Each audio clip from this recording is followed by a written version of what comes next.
Greetings, travelers, and welcome back to Goldbound. How is everyone doing today? Happy Canada Day for my fellow Canadians. Get the camera on here. I'm alive, guys, don't worry. Just a regular... Oh wait, we gotta move the camera. Just a regular starting screen, Chug. Don't worry. You might not... Chug might not be used to the starting screen. He's usually not that early, right? So that makes sense. Chug life. But how's everyone doing? Vegan Dragon Jaeger with a 120 stream streak on this fine day. Happy Canada Day, Borders. Indeed, indeed. We got the iced coffee rolling. We got the Grizzly Hills music. We got the new transmog. Nerdy One. Greetings, traveler. Hope you're having a great day too. Make sure I'm unmuted. I am. But yeah, we're ready to go. You did it for Canada. Chug Life Chat said that they missed you. They liked your start at the stream yesterday better than mine. Let me just see here. Scroll up through the chat feed. I don't know. I don't see that, actually. I believe it's true, but I don't really see it in the logs. Also, guys, so we have a couple improvements or modifications on Goldie. So a couple things, couple housekeeping events. First and foremost, this music is scaring me. I'm gonna go change the soundtrack. Grizzly Hills Night is a little bit too scary, so we'll go to Tonka Day. Yeah, that's better. So, first things first, as you can see, guys, I am using a new zone transmog. So we have the Dragon Calls are back. I'm using the Hood of the Architect, which is the drop from Alderman, and I'm also using a full dropped set from Alderman, the Huntsman set. I have everything except for the chest, but as you know, sometimes if you don't get the chest, the set still looks kind of cool. But yeah, everything else is full Huntsman, full drops from Alda. I could get the chest, but otherwise we're rocking this for now. Secondly, I did swap to Subtlety, at least for dungeon runs, because there's a couple speed boosts. When I had first done my research, I didn't switch to Sub, because when I researched, they didn't have Fan of Knives, which is true. It doesn't have Fan of Knives, however, Subtlety does have Shuriken Storm, which is essentially Fan of Knives that's purple. The bonus of Shuriken Storm, we have a couple talents here. Talents. So we have a talent for Shuriken Storm. Where is it? Which talent is it? Basically, if we hit more than 3 people with our Shuriken Storm, yeah, Terrifying Pace. If we hit more than 3 people with our Shuriken Storm, which we often do in dungeons, we get a 30% speed boost. Plus, we have a speed boost from casting Stealth, Vanish, or Shadow Dance. So we can spam those. I can go in and out of Stealth. And we also have a speed boost from Shroud of Concealment. So we have like a couple more speed boosts here. So I can pop Shadow Dance. As you can see, we get a speed boost. I can also go in and out of Stealth and get a speed boost. And if we Shuriken a lot of people, I get a speed boost. So we should be a little bit faster in the dungeons. Downside is we still don't have Track Treasure in Subtlety, but it is what it is. Super incoming? I hope so. Super item Inc. I do need to put a ranged throw. Is there like a ranged throw in this spec?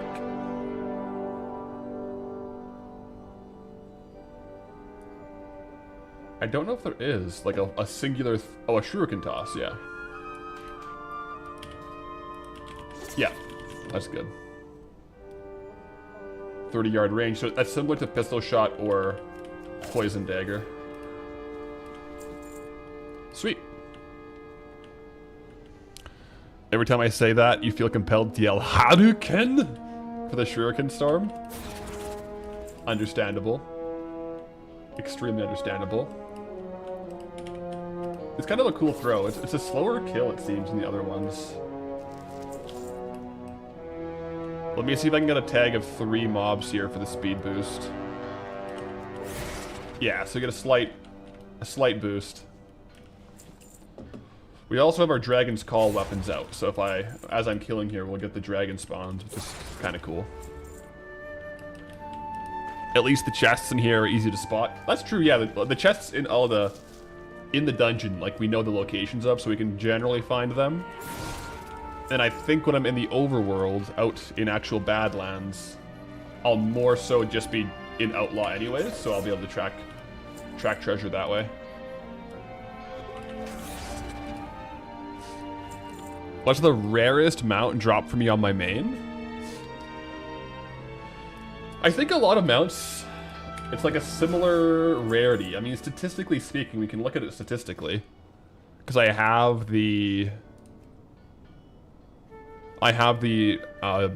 extra mount tracker thing. So let me just see here. Collected. Usable. Sort by rarity.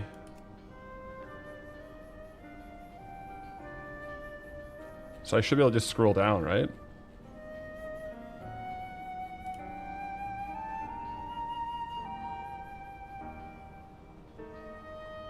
Wait, no, that's not how that works.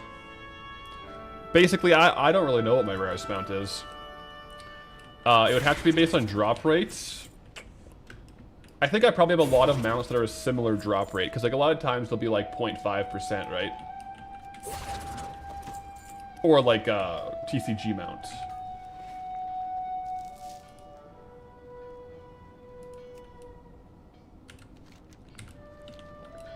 Can dwarves still track chests? I think dwarves might have treasure tracking. If I'm not mistaken, I think maybe. I don't know. I haven't rolled a ward. I haven't rolled like a farming dwarf in a while. I have a crafting alt as a dwarf, but I never checked for track treasure.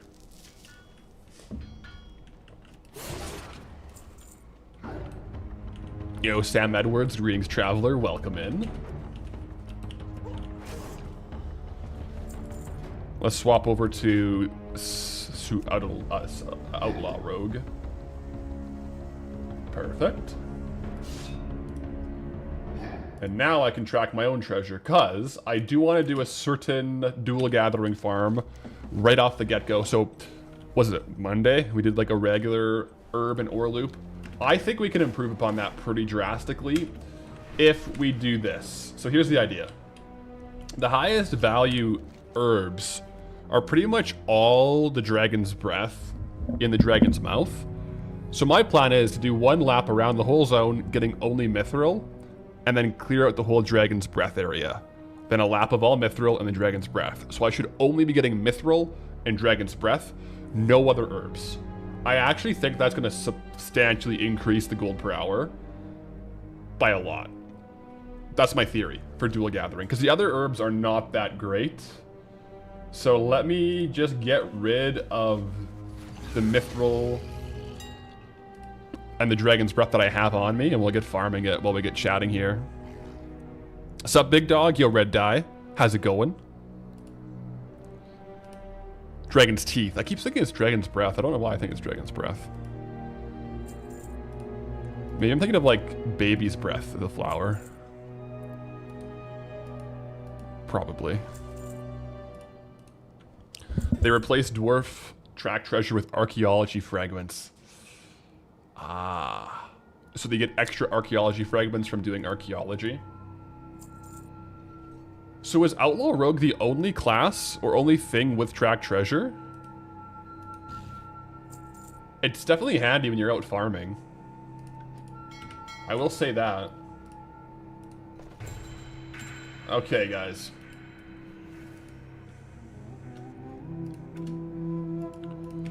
Let's get farming bar going. You can buy a neck to track it. Oh. That'll be handy, actually.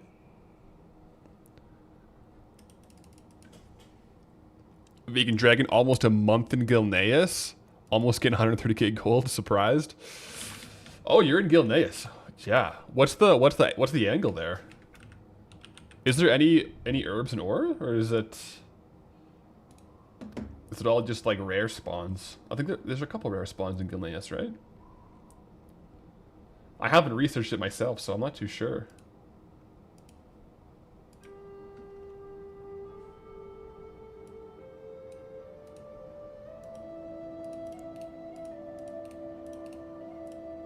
There we go. We got that up. Get everything ready to go here.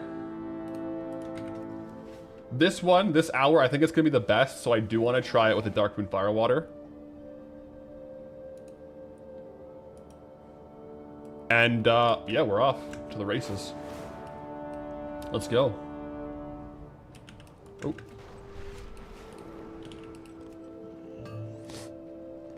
The Anglophil Gilneas is raw gold and vendor trash from Scarlet Crusade. So raw gold and vendor trash from Scarlet Crusade. So like literally purely raw gold then. If the vendor trash is like from the Scarlet Crusade is part of it. That is intense. Yeah. Raw gold only angles in retail is... That's a grind, no doubt. Well, best of luck to your Gilneas travels, my friend. So like I said here, I do want to maximize my time in the Dragon's Breath, or Dragon's Teeth. Why do I keep thinking Dragon's Breath? Because I do think it is the highest perceived gold per hour, getting these Dragon's Teeth. Because they're 22 gold each, and you get so many of them so fast here. It's just such a small spawn area that you can't just stay here and farm, so I'll basically just go farm ore while we wait for the Dragon's Teeth to respawn. And the ore should be pretty good gold per hour too. If you're a druid, this would be insane. Like right here, there's like 1 minute of farming in the Dragon's area. Yo, Billy Quiz Boy, greetings, traveler. Good morning. How's it going? Happy Canada Day. To my fellow Canadians, any plans for the day? Any Canada Day plans? I got some parades going on different places and stuff. All good fun. Gilneas is still more effective than Tears Fall and Silverpine. Fair. It's also nice too, like even if certain zones are a bit of a grind, the change of pace is often pretty fun too, right? Different farms, different atmosphere.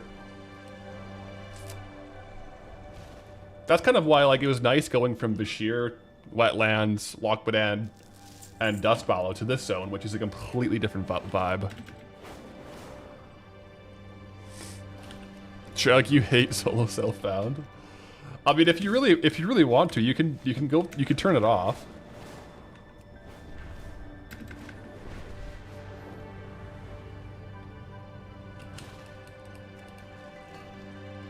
There's definitely some fun parts about solo self-found, but yeah, some I think some of the headaches are some of the fun parts though, because for like crafting, I kind of find it's fun with the restriction. No, you can't? You definitely can. You just have to talk to someone in Stormwind to undo it. If you wanted to turn it off. But then it's off permanently and you can't turn it back on once you disable the buff.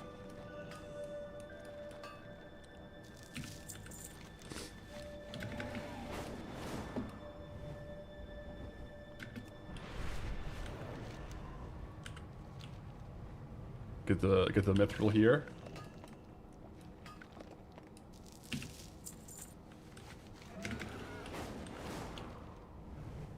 Scarlet Crusade is Dragonflight content. Yeah, the higher the level, the better the raw gold, as far as like, generally speaking. For us here on Goldbound, I think right now our best raw golds are kind of Alderman. It's actually been pretty good.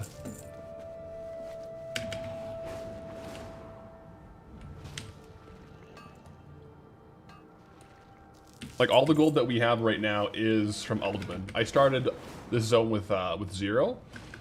Yeah, we're up to 8,000 gold, and that's pretty much like 95% from Alderman. We would have gotten a little bit from our Molten Core run. I remember when Goldie discovered frayed knots less than 3. We've come so far. Yo, Tomlin, I remember that too. That was pre the Frayed Knot crash of 2025.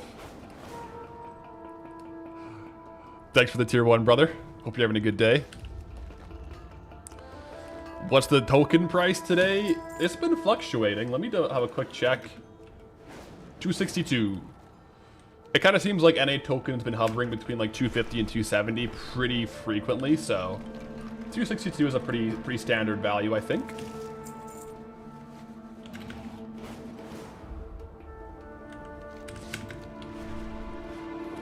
Sam, I agree. A cool Classic Plus aspect, or some kind of like just alternate WoW, would be like a solo self-found where you can have all professions.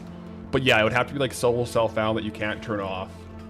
But then it would be like RuneScape, where you could just like true Iron Man scale everything yourself, save all the recipes, and not have to swap professions. But to be fair, that is just so off meta for WoW that it would have to be like its own server, I think. Otherwise, it could be, especially in Classic, where professions are a lot more, tend to have a lot more like combat effects. Like they're pretty valuable in combat.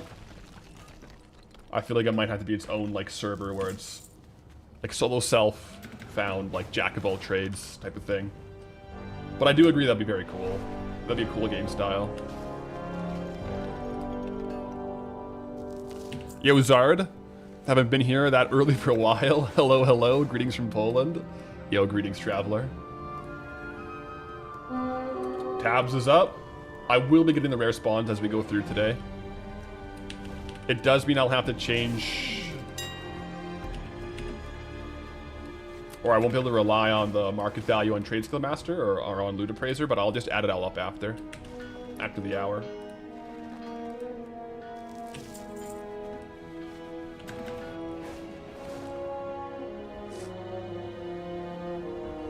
Self-found can be turned off in Ironforge. That's right, Chug.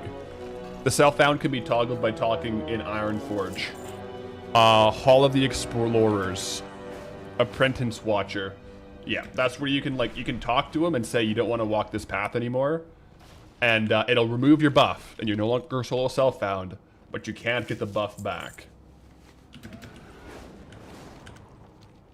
So it's one of those ones where if you're really not enjoying the self-found aspect of hardcore, you can keep your self-found character as just like a regular hardcore character. But that's right, it's Hall of Explorers in Ironforge, not Stormwind. There's a private server that did that exact thing, having all professions in one character. Never played it, but love the concept. I think that's the thing. I really think Blizzard, I mean, as much as they hate private servers, they need to look at what the private servers did and which modes and what aspects of private servers were very successful. I'm sure they're doing that. Like, it's literally free market research as far as Classic Plus vibes. Because the stuff that worked well in private servers has a better chance than something randomly new working in Classic Plus.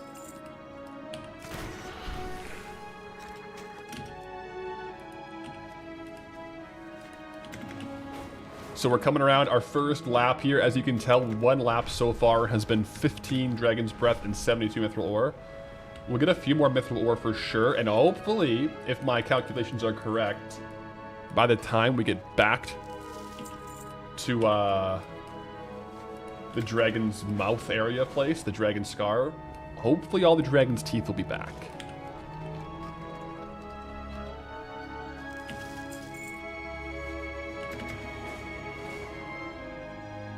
We shall see. I hope so. There's a YouTube series of someone doing offline hacks to the game where he's making the game a roguelike. I feel like, wouldn't that be against terms of service, doing like offline hacks? Like even if it's on an offline client? Maybe it's not if it's on an offline client.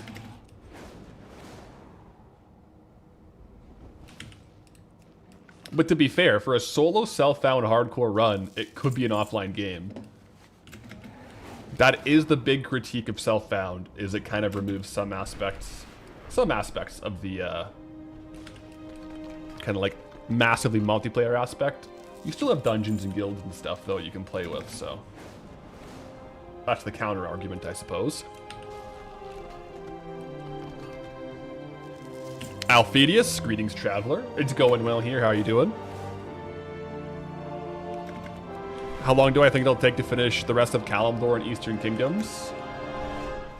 Yeah, I would say in the ballpark of 1 to 2 years, probably. Maybe less, maybe more. The zones are... Because the thing is, even if you have like really fast zones, generally speaking, I won't be able to do like a zone in 3 days because without making videos and content about it, you can go a lot faster. You just kind of like spend a lot more time farming than editing. But for each zone, I do want to give it its like kind of like spotlight in a video. So even if we have like a really fast zone, I feel like the fastest a zone will ever be is 1 week. So I think theoretically, however many zones are left, the fastest possibility would be 1 zone per week, realistically. Because I would still want to explore each zone and show the gold farms off in each zone. But I think a realistic average would be 1 zone every 2 weeks. So however many zones are left, I haven't added it up recently. But that would be... I think that would be like the best estimate, is averaging 2 weeks per zone, see how many zones are left, multiply it out.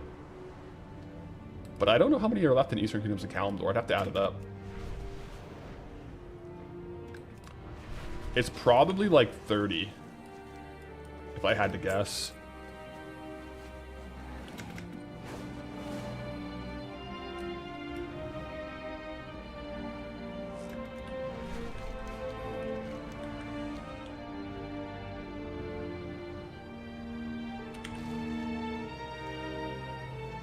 Get these dragon's teeth.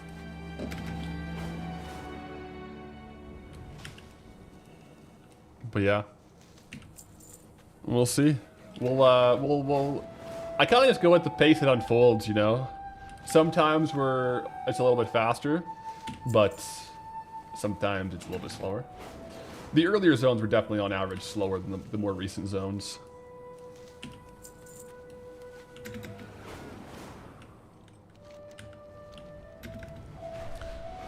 Yeah, so far I've been averaging 1 zone every 29 days. Is that right? Because I think I've been doing Goldbound for 12 months, but we've done 15 zones, I think.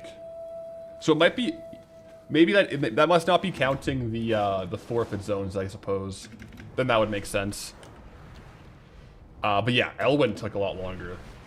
The earlier zones definitely were a bit slower.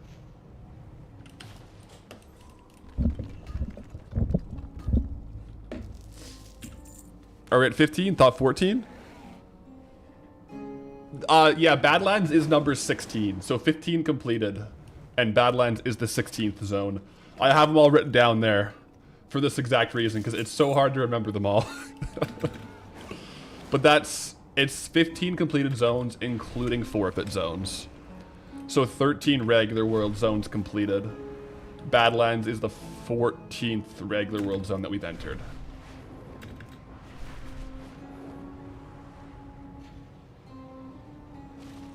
We'll probably come back to these whelps later today as well. As whelp.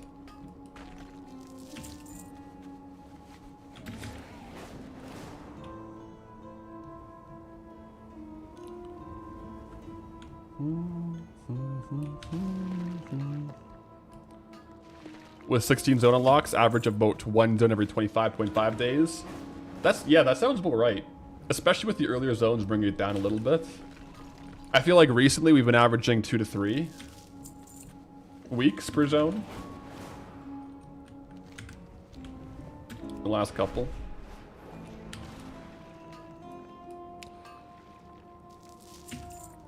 Does Darkmoon Fair count as a zone? Yeah, I would count that as a forfeit zone, yeah. I have it up there as one of the forfeit zones, yeah.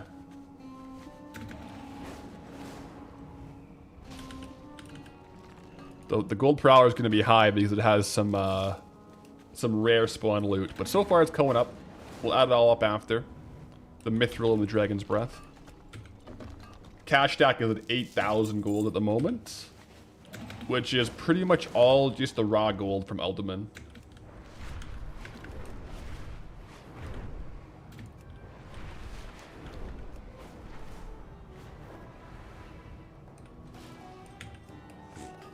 Oh, heading up to Canada this weekend. Whistler for the first time since the early 90s. Anything you have to do? I haven't actually been to Whistler myself. It's just enjoy. You know, it's Canada Day today, so enjoy the mountains. But yeah, enjoy the travels, man.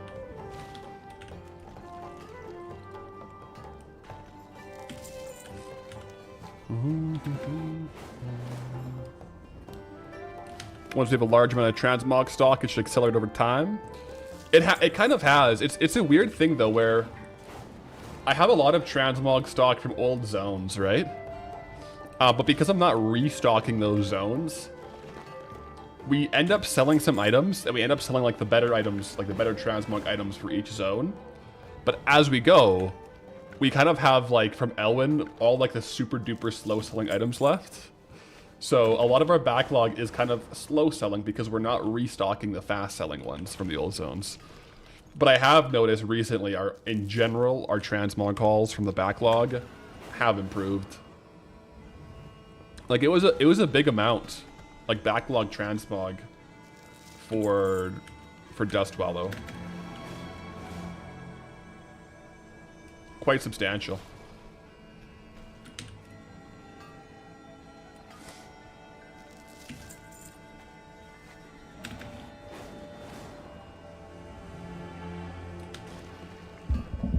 Yo, Celise, greetings, traveler.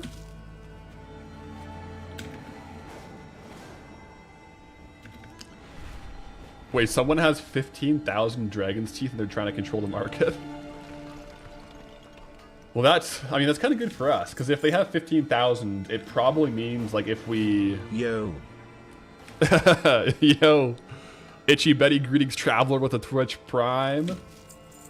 But if they're trying to control the market, it probably means if we list and undercut, they probably either aggressively undercut us or buy out our stock. But yeah, the market value on Dragon's Teeth is pretty solid at about 22 gold. A lower reach and average daily sold, though. So if someone has 15,000 in stock, that's like... What's the 15,000 divided by... That's 100 days worth of stock. To be fair, though, I do not think I am going to be selling the Dragon's Teeth as Dragon's Teeth. That's not my current plan. Based on the mill value TSM is giving me, it says the mill value is 32 gold. So we should be able to mill it into pigments and inks or something worth 32 gold each. So I probably won't actually be competing with that person that's trying to control the market. I'll probably be processing it with inscription. That's my current plan. So I do want to get a bunch before I drop, or at least a few before I drop herbalism.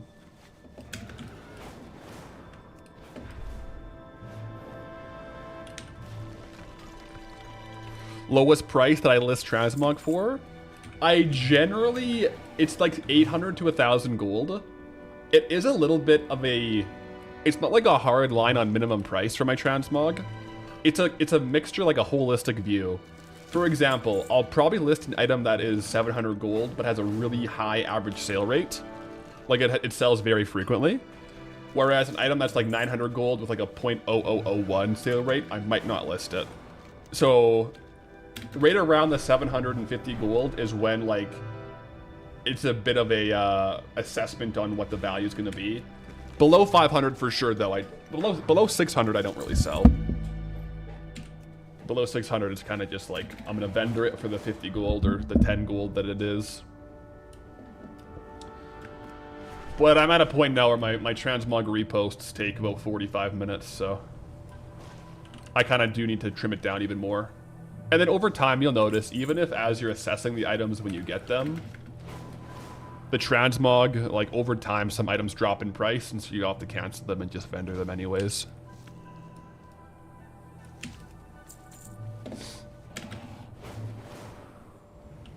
Ooh.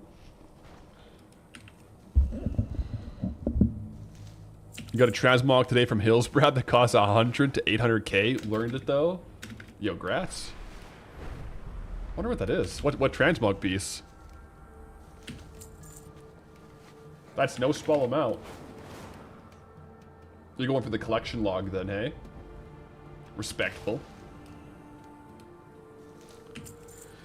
curious, any reason why I don't open those chests in my inventory? I will probably open them today. I kind of like to stockpile them up a little bit. I actually pulled some out of my bank today because my bank was getting too full, so some of these are a little bit of a backlog ones, but I will open these ones today because, yeah, we need the bag space.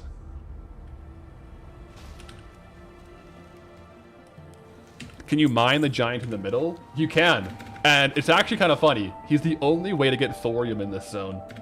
So, the giant that walks by in the middle actually drops thorium. I don't think he drops arcane crystals, though.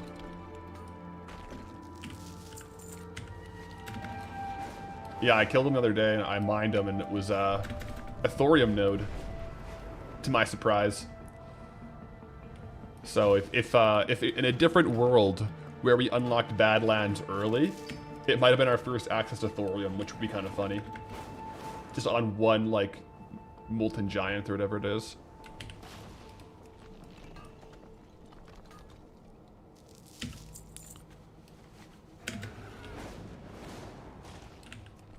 Humbert's chest piece.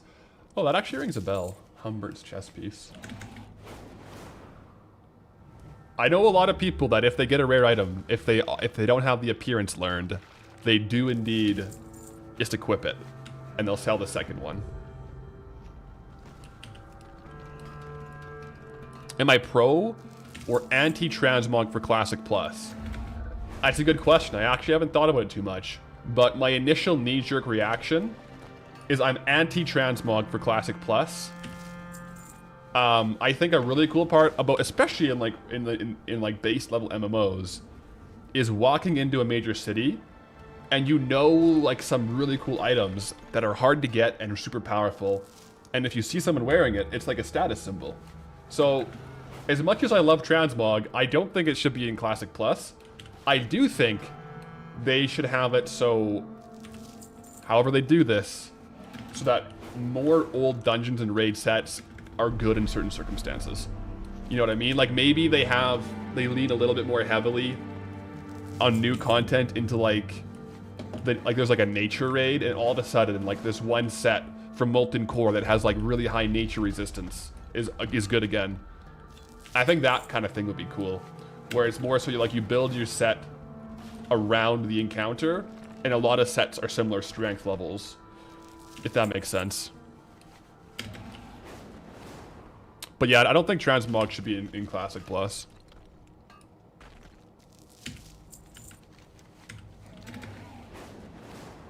Maybe something else. I don't know what you would replace it with, though.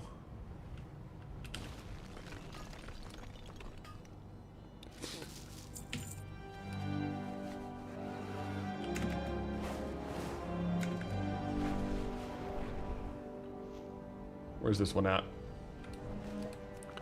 Think you can say the same thing for transmog, though? That means they did the work to get the items, just they were low level and needed to be replaced. I guess maybe, especially if all gear ends up being like relevant, but I think that the issue with transmog now in WoW is it's like so outdated. Like you could get heroic raid gear for like once you're an expansion removed, it kind of loses its allure, right? If someone's walking around right now in mythic raid gear, it's very different than having like mythic Dragon Soul gear. You know what I mean? The content gets way easier as the time goes on, which is a good point. If the old raids in Classic stay a similar difficulty, then perhaps. It's the power creep that makes transmog, I think, less of an ideal thing in Classic Plus. So maybe if there is no power creep, it's not too bad of an idea, but we'll see.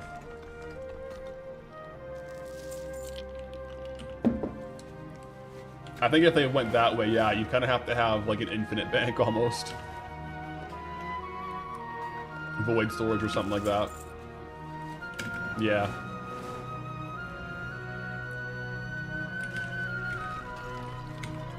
It is, every time we talk about Classic Plus, though, it's just like, it's gonna be so hard for Blizzard to make the majority of people happy, I think. I hope they do a good job with it, but I feel like it's a hard task. I think there's a lot of anticipation on it and like a lot of different opinions on how it should go, which makes it very difficult to execute on, I think.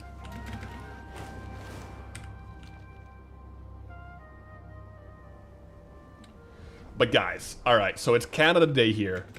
After the stream, do you want to hear my Canada Day plans? I'm missing the parade in town because I didn't want to not stream today. I like streaming. So I'm gonna probably stream for like a regular-ish time. But after stream, it's gonna be with Pathwife a gym session, and then we're gonna go get donaires, doner kebabs, gyros, however you want to call it, and then we're gonna pick up a bunch of ice bags. And I got a new portable sauna, a wood-fired stove sauna, and we're gonna have like a Nordic spa in the backyard, do cold plunge, hot and cold, hot and cold, hot and cold, and just drink a bunch of like Gatorade Zero. It's gonna be epic. I'm so excited. So it's gonna be gym, donair, Nordic spa. Backyard Nordic spa. Maybe we'll get crazy and invite some friends over to cold plunge too. It'll be good. I just got the portable sauna. It's basically like an ice fishing shelter with a stove in it. With extra insulation and like windows. I got it just this week, so I tried it for the first time last night with Pathwife and then Pathwife's father, my father-in-law. We all hopped in the sauna. We got that thing cooking. I didn't think it would get so hot. I was really, really pleased. We were up to about 160 degree Fahrenheit. But today I'll probably try to get it up a bit higher. Let the fire run a bit longer. Started a bit earlier, so that's my plan.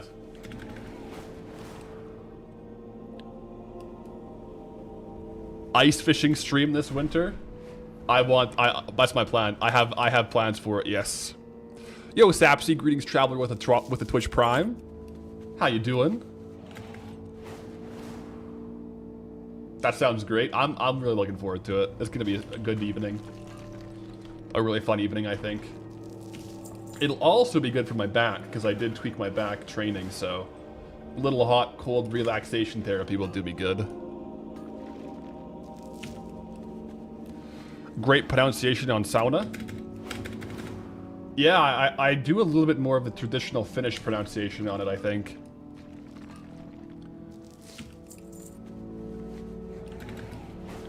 I do enjoy a good sauna.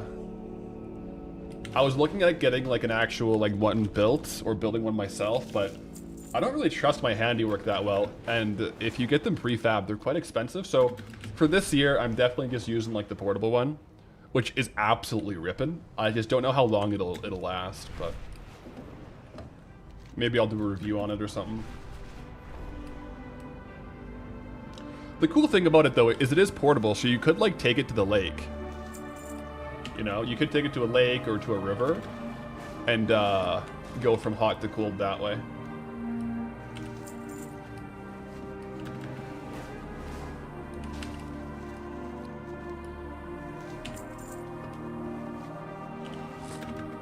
Ooh, that's the right pronunciation. I believe so. I even got my little sauna hat. My little wool sauna hat is awesome. Keep the head nice and cool. I got my my jar with like the water you dip it. I got the sauna rocks. Oh yeah. Path's Archive is my favorite WoW stream / sauna review channel. That's the beauty about Path's Archive is we'll just post whatever there. So far we mostly just stream and have like a couple videos, but maybe one day you'll see a sauna review. Sauna hat? Does it have a stat buff or something? Yeah, it's plus 10 heat resistance. So the idea is your head heats up faster than your body. Like it feels the heat more aggressively. So if your head gets hot, that's your body's thermometer telling you to get out. So if you wear an insulated hat on your head doesn't get too hot as fast, and you can stay in longer for your body to get the benefits. That's the theory behind it. Because once your head gets hot, you have the signals to be like, get out. And also just, yeah. That's the idea behind the sauna hat. It's like a wool hat.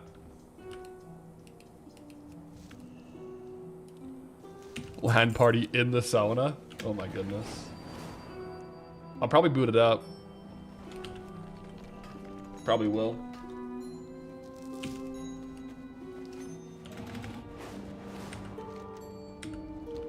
Ah, so an ancient helm of fire resistance. Precisely. It's enchanted. Fire resistance. Well, actually, I don't think it would have fire resistance. I think it's very flammable, but it is definitely heat resistant. Yeah, maybe don't light it on fire, though, because I think it would burn. Because it is just 100% wool.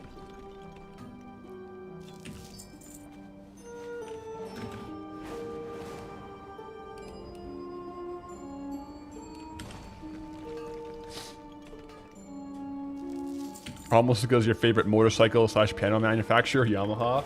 True. The multi Yamaha thing is crazy. Wool doesn't really catch fire. Is wool actually like kind of fire resistant? I didn't know that. They make fire blankets out of wool. Okay, so maybe it is fire resist. Sweet. Oh, we got some tavern music coming up, guys. Some tavern music coming up on the soundtracks.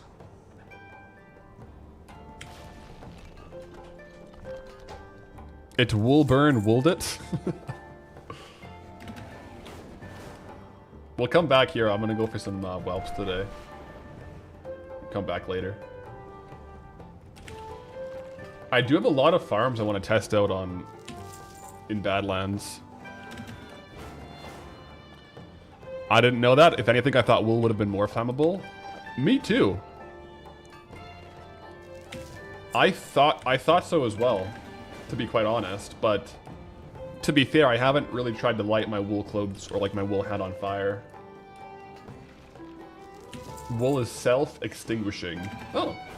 Steel wool, on the other hand, is a fire starter. If you have steel wool and you put a battery on it, that thing goes up. Because it conducts and it gets really, really hot on the small pieces of steel wool.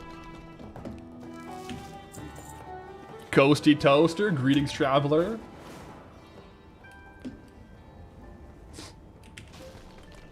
How do you like the new transmog? Well, I guess it's not even transmog, I'm just wearing it.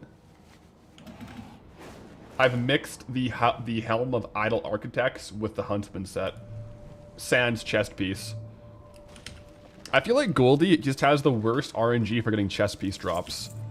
I have the entire Huntsman set from Ultimate except for the chest.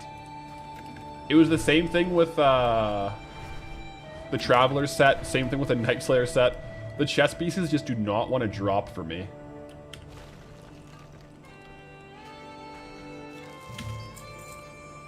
Maybe I just have a bad chest drop seed.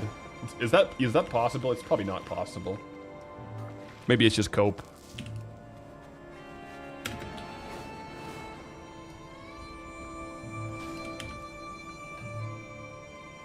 New YouTube channel, Sauna Lyrics. That's actually a sick name. It's actually a sick name.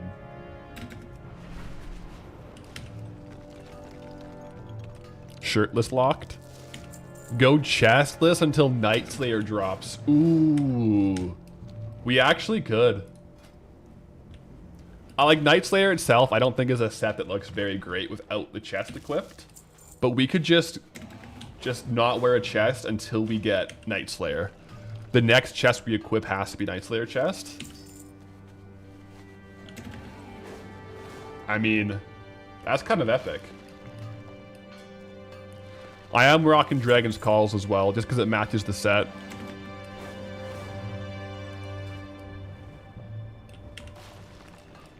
Sauna Lyrics in the just chatting pools and hot tubs category.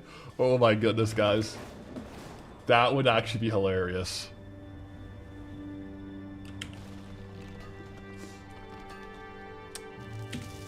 Yeah. I don't think you could even... You'd have to get like a special heat-resistant camera gear or something.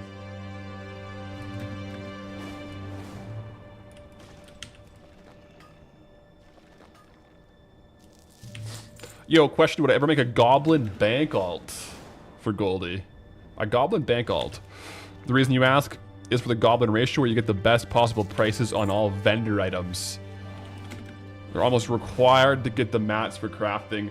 Ooh, I see what you mean for like crafting items like Sky Golem or Vial of Sands. It might not even be profitable to craft those items unless you have a goblin. I haven't thought about that. I haven't thought about that. Because sometimes the actual vendor price for the items is like thousands and thousands of gold.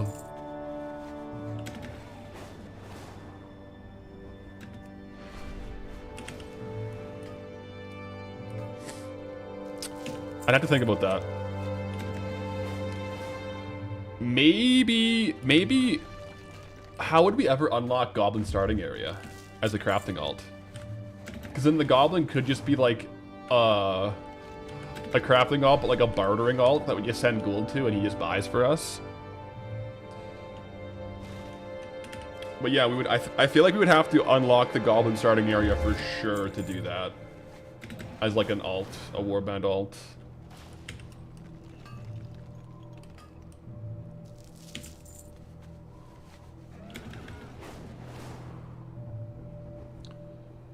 How about a Death Knight? I don't have plans for Death Knight. I don't know. I probably wouldn't make a Death Knight. I might do a separate Death Knight challenge video though, potentially one day. Like the Death Knight starting area.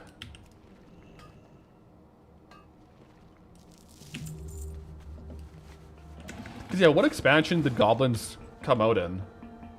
Cause it would have to be until that expansion for sure.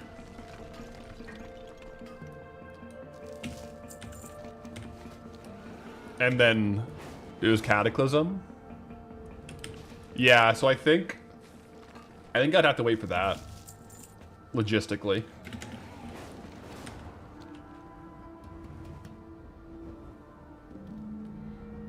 Goblin when we go to the Undermine zone. That's another good aspect too, yeah. I think those are all good points. Yeah, definitely until we complete Kata, if they keep on Kata.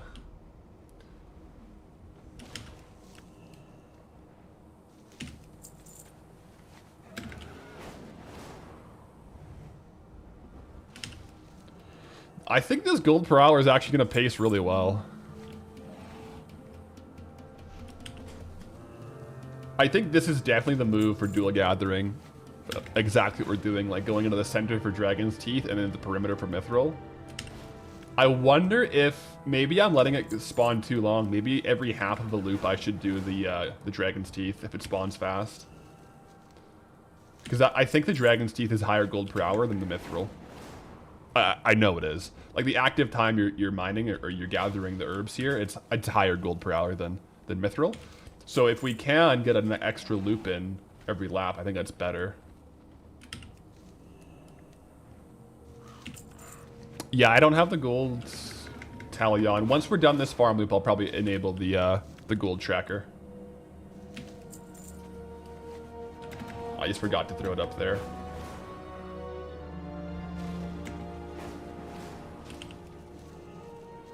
For goblins, can we enter the starting zone? That might be a tough one. I think it might require some witchcraft to get to the goblin starting zone. So it would have to be. I think like once Kata is unlocked, we could make a goblin crafting alt potentially, but I'd have to think about it a bit more. It's a sungrass. Because yeah, it's a good point. Like there's gonna be some crafts like for Vial of the Sands or like really big profession crafts where we're going to vendors. If goblins get a 20% discount on vendor prices, that's actually massive. Like that could make or break profitability 100%. Missa Pandaria has a lot of stuff like that where you gotta buy materials to craft items. Like mounts and stuff.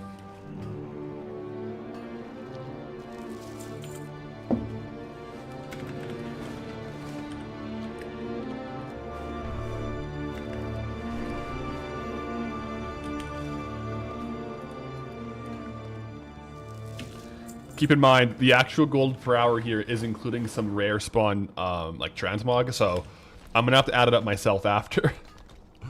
But it's not 13k per hour, but it might be like 9. We'll see. I'll definitely add it up once we're done the 20 more minutes farming here.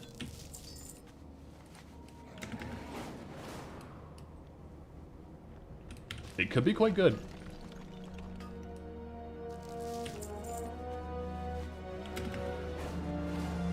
Goblin starting area is only available to goblins. As it gets destroyed by Deathwing, the whole plot of the questline is running around, getting your new crew, and getting off the island. Yeah. I don't think we'll make it to Goblin Island, unless we, like, make a goblin and, like, try to make gold there, which could be kind of fun, but we'll see. Exile's Reach? Oh, I don't think I'll be doing Exile's Reach. I haven't looked into that one, but I don't think Exile's Reach will be in the cards for Goldie. I don't think we can even get there. I think it's impossible.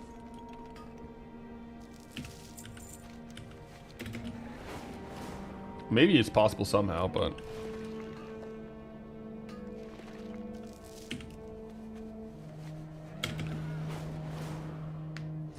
should make an add-ons list. I do list it in the main videos. I did make an add-on video on the Paths Archive, the channel, because you're on YouTube. I have a chat command to link it on Twitch, but I have an add-ons video on the channel there. Just going over I think my top 5 gold farming add-ons. That would be the best one. I might have to update it though. I think I've gotten some new ones.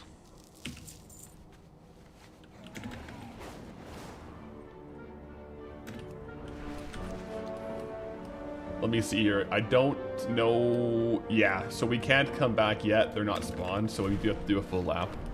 That's all good. A full lap is okay.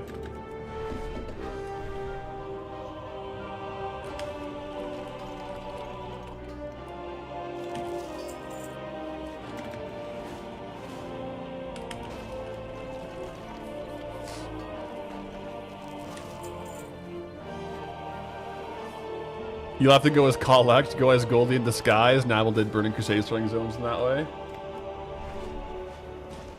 Yeah, I guess that's the workaround. Wear a disguise and use, like, make a new character. Yeah, that would work.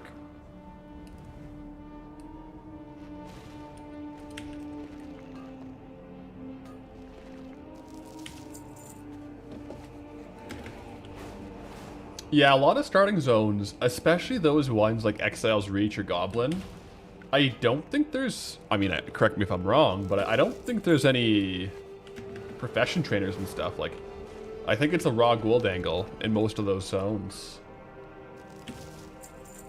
Like, I think it's more akin to, like, Northshire Abbey versus Elwyn. Like, the sub-zone of the starting zone. A lot of those ones. Like, Pan does have herbs and ores. I don't know if Goblin starting zone has herbs and ores. I made a Goblin long time ago, but I wasn't trying to farm the zone.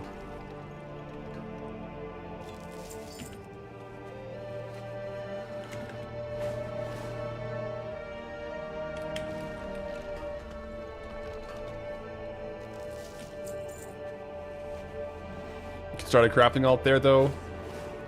If you wanted to. Yeah. This is all purely hypothetical. I think a lot of those ones, you know, the future races and stuff, will, unless the zone is, like, right there, like, on the map, in which case we'll kind of, like, try to figure out and work around it, those might be better off as, like, individual challenges, individual videos, or stuff like that. I will say there's a lot of future zones that have questions that I'll probably only be able to answer once we get to those zones and we look at them a little more closely.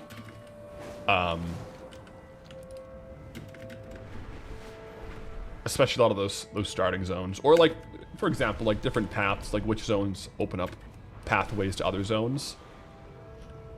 Kind of what I've been doing so far is I look at it with a little more of a fine-tooth comb once we get into a zone adjacent, so that we know. We know which ones we can unlock and which ones we can't. I guess we're also getting true silver and gold here. I should put those up.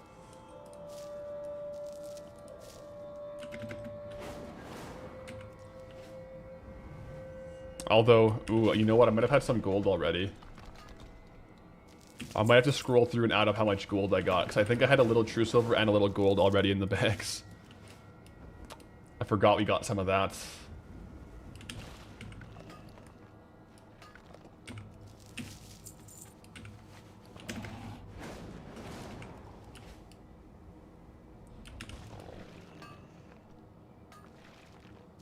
Yo, Spider-Man, happy Canada Day to you as well. And greetings, traveler. Great day to farm some Badlands. So far, it does seem like Badlands has quite a good gold farming kit. We've got good consistent farms, like decent at least, with dual gathering here. Good high-end farms. We have some more stuff we'll do today that are new farms as well. There's one that I really want to try that I think might be really good. I don't know if I'll get to it today, though. I hope I can. There's a couple ones I have to do before it.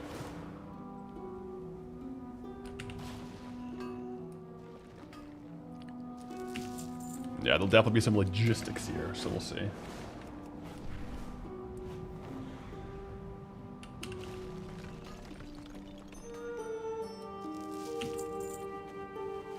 You're in the US, but you appreciate it. Also, Canada today is NHL Free Agency Day, so that's always good. Is it Free Agent Day today? I didn't know that. That's cool. Well, best of luck to all the drafting. I guess it's a draft, right? Or just like trading, I guess. Sweet. I don't follow it too closely, but that's pretty hype. Let's see what's going down with the trades.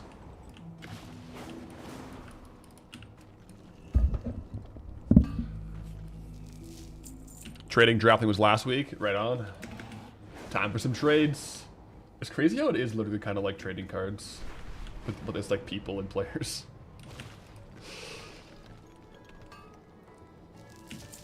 Oh, I love the end music.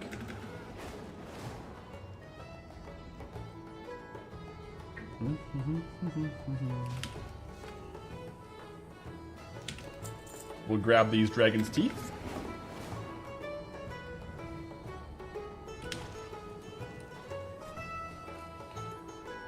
Oh. Someone else is getting them, I think. That's not good for our rates.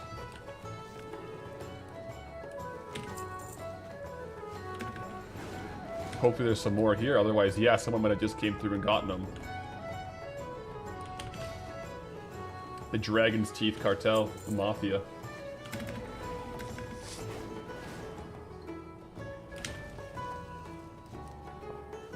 It'll be okay. We'll get our Dragon's Teeth.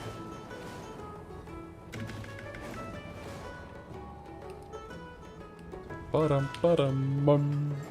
Thurbisms, greetings, traveler. Hi. Welcome into Goldbound Wednesday. Currently testing some dual gathering. Honestly, it's going pretty well as far as potential gold. We have 12 minutes left, and we're pacing, dare I say, really well. Tentatively, we'll add it all up on the gold value, but I think this new method is going to be like the best for dual gathering. Mithril and Dragon's Teeth. Yeah. Have I done the Punch Deathwing quest yet? I haven't actually done any quests here. I haven't done any quests, except for the Fire Festival ones. Apparently there's a quest that teleports you to 1,000 Needles, which I'm a bit terrified of.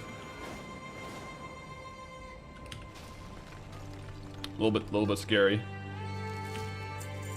But I don't know, I find on Gold, when I'm max level and not like getting gear or like actually fighting mobs, I just find gold farming much more enjoyable than questing. I don't mind, I like questing on Classic when you're like fighting and like almost dying, but just walking through the quests to one-shot them, I don't really enjoy too much on Goldie. So that's kind of why, unless the quests have a function, For example, in Bashir, where the quests unlock that pickpocket farm, I haven't been doing them. Yeah, don't do the quests with a teleport. I'll avoid it. I'll avoid it. Yo, just a nerf harder. Greetings, traveler with a Twitch Prime. Can't wait for the Darkmoon Fair this weekend. We'll finally get the insane title. Oh, you've been grinding that one out? Best of luck. I am using up the last of my Darkmoon Firewater, so I'm also looking forward to the Darkmoon Fair. Although, do I have some in my bank? It says I have 19 in the war bank. I don't remember putting them there, but I'll have to check. Maybe I do have a backlog in the bank just for emergencies.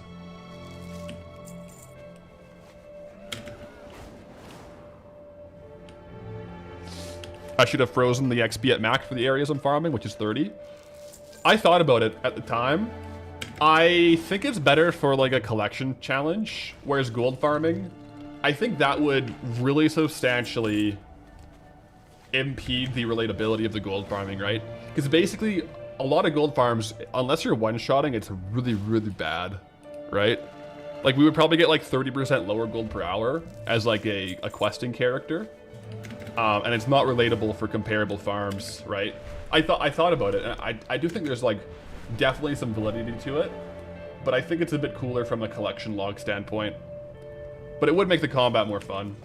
But yeah, there's definitely pros and cons to the turning off XP. I ended up deciding not to for Goldie. But yeah, 30 is about when you would do it, I think. I don't know if it's changed with the level scaling with Midnight coming out, but yeah. I think it would be cool to make, yeah, like a level 30 twink though. Like you could get the cool gear and all that stuff, but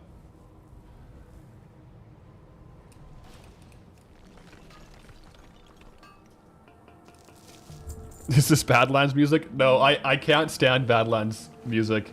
It's the same thing over and over, and it's so slow and grating. So I'm using Leatrix Plus add-on to shuffle music from different zones. So right now we are in Howling Fjord.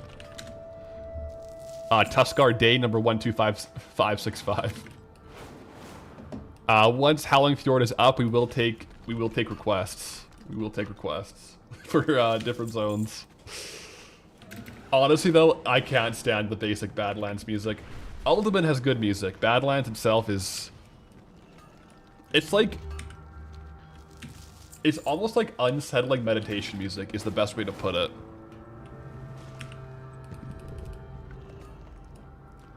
And I think it's the same song over and over.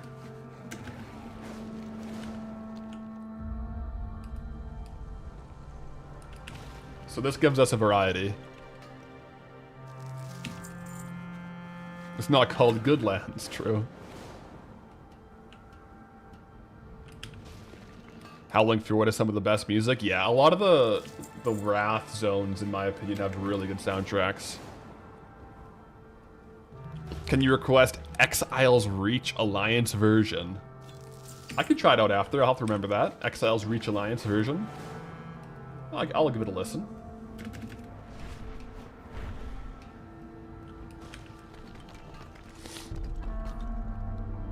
Or Dimensius Raid. Well, I'll try to do the Exile's Reach next, and then I'll test it out, and then we'll take more requests as we go throughout the day. What's the goal with mining right now? So right now, I'm actually testing a new dual gathering farm, where I'm only optimizing mithril ore around the perimeters, and then every lap I go through the center of the Dragon's Mouth for Dragon's Teeth, which is the most valuable herb. I think it's an optimized version of dual gathering where we don't get the low 2 gold herbs, and we spend all our time on mithril and Dragon's Teeth. So we have 7 or 6 minutes left in the hour before we add up the value, but I think it's going to be really good, actually. Our dual gathering getting everything with 6.6k gold per hour, so we'll have to compare it to that.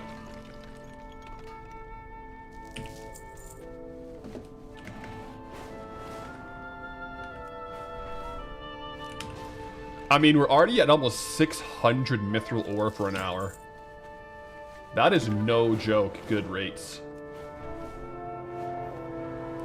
And we get a little bit of gold as well. But yeah, I'll show you up here. Once we get this mithril ore, I'll go into the dragon's mouth and we'll get the dragon's teeth, which are super duper valuable.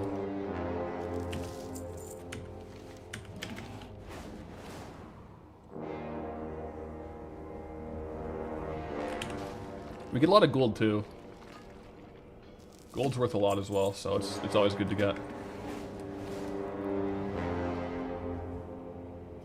I do agree with you guys. Sholazar Basin has really good tracks. I feel like they hit the nail on the head with northern music, man.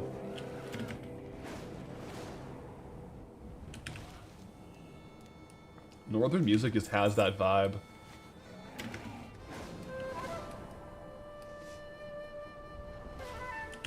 What's next after Dual Gathering?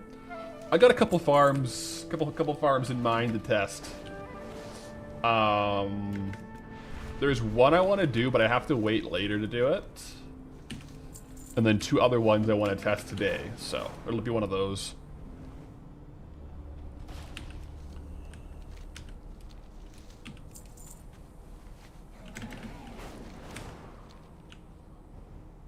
I definitely want to maximize my dragon's teeth here. Yeah, it's worth a lot. And we can probably increase the value of dragon's teeth as well with inscription, so. Hopefully.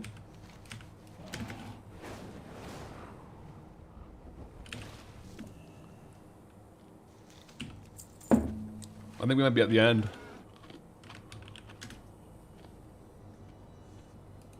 I know, it's just a weirdly slow song.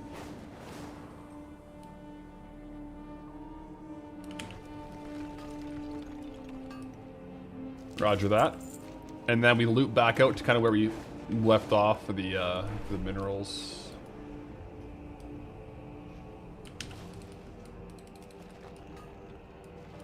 What are dragon's teeth for? I don't know. They're an herb. What I do see here, though, is the mill value of them is high. So I think they just give you good pigments, like rare pigments. I think that's where the value is coming from. I don't know what you actually craft with dragon's teeth, but they're just an herb, so maybe some potions. But I think the value is probably pigment based.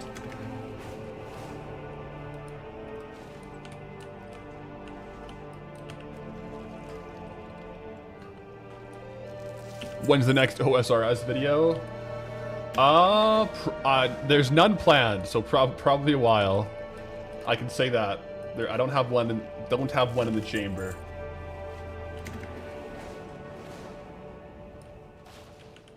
I do enjoy a little OSRS though, gotta admit.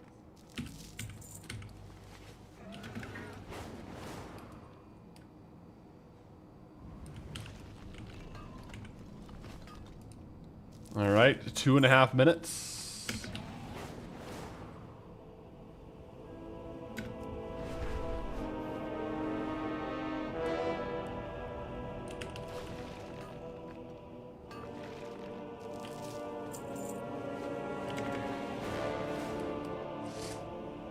That the skills in the free version of OSRS were capped at 20?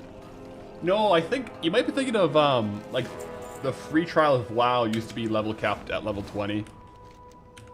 Old School RuneScape free to play, they have, it's like 40% of the skills you can only use if you're a member.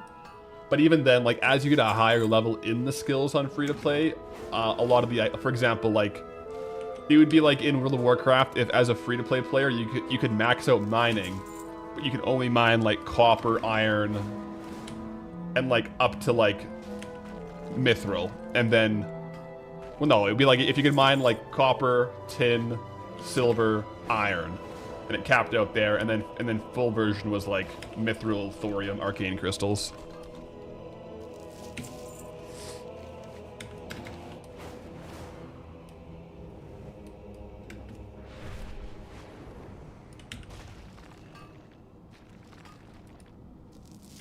So you can get 99 skill in the free-to-play skills. It just takes way longer because you have to like level up on the lower level items. So you get lower XP than if you were a member.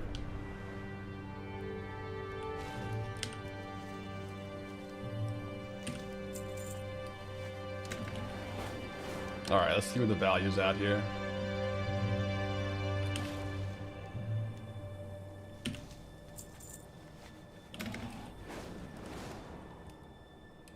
Might be able to get one more Dragon's Teeth. Unless there's none here. Oh, maybe one more Mithril Ore. And then that's pretty much it. We did pretty good though, I think. I'm gonna scroll through here, stop the timer and scroll through and see. Can I make this bigger? Oh, I can't make the actual thing bigger. Uh-oh. Yo, Timmy Tech, greetings, traveler. What's good? I want to see how many gold ores and true silver ores I got. Because I think I had a couple before. I'm just going to look at true silver nodes here. Or maybe I'll look at gold first. So 3.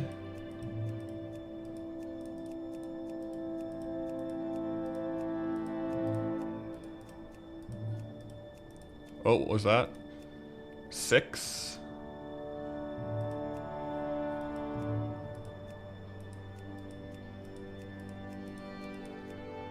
Uh, 9. 11 gold. 14. Maybe I didn't have any in here before. No, I did.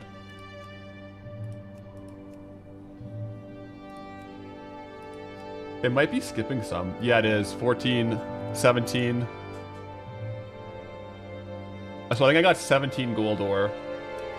And then how much true silver? 2.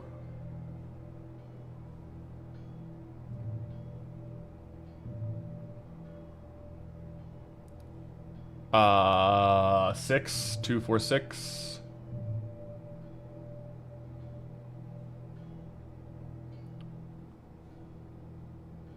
8. 8 true silver, 11 true silver.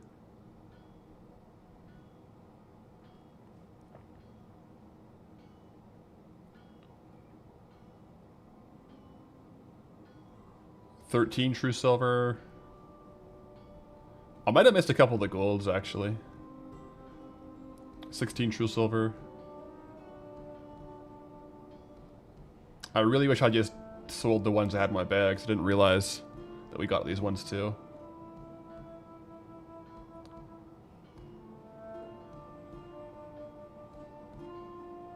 Okay, so that's 22 true silver there. 22. 24. 25. 27. We got a lot of true silver ore. Okay. So we got 27 true silver ore, which is 3 gold each, which I guess doesn't add up to that much, but 27 times 3.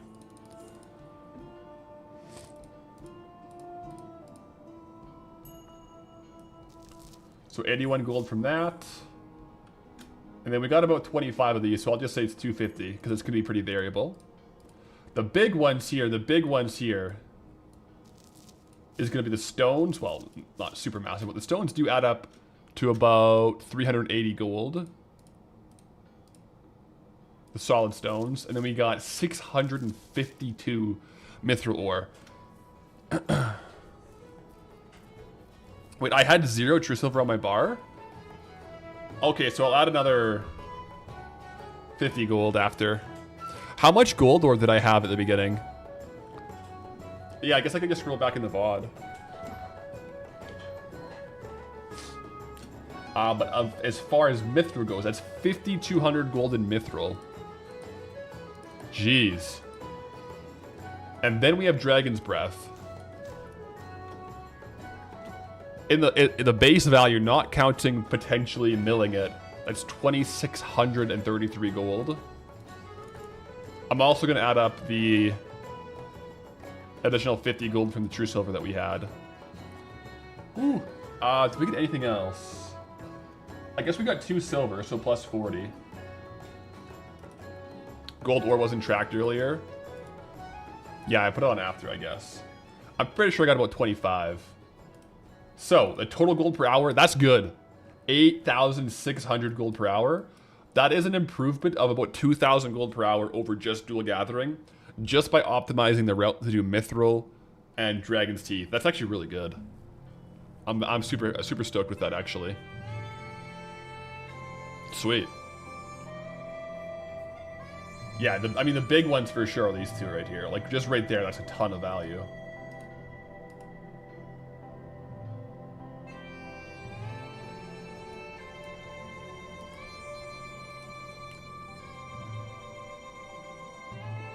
I might have had 13 gold in the bags before the hour. Okay, so I might have... If that's the case... I might be close to like 8750. Either way, that's good. That is good.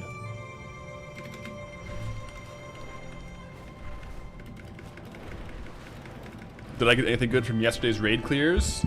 I cleared the raids, I think Monday. I didn't get anything I was really going for, unfortunately. No. Unfortunately not. Still no nice layer chest, still no a lot of things.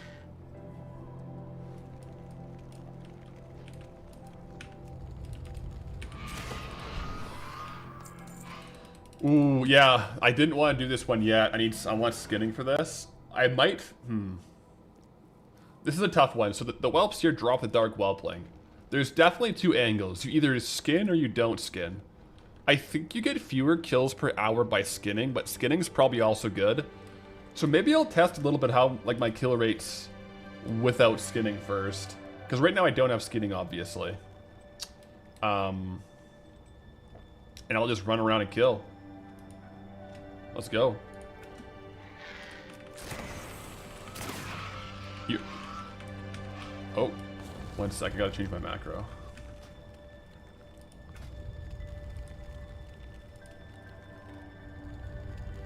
I should have a basic.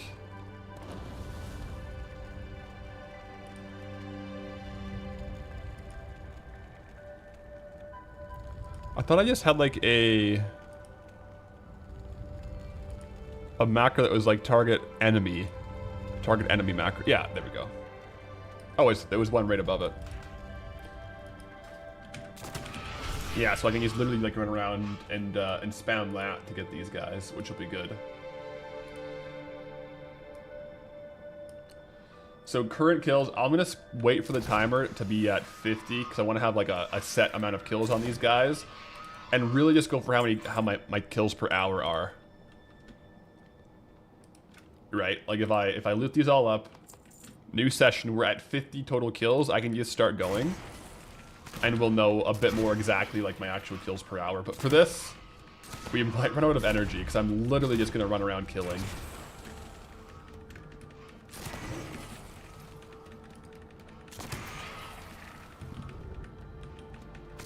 This is where a druid with like Moonfire would probably, you know, top out a bit higher.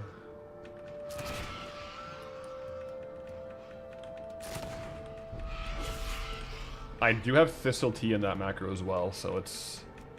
We'll use Thistle Teas as we get them.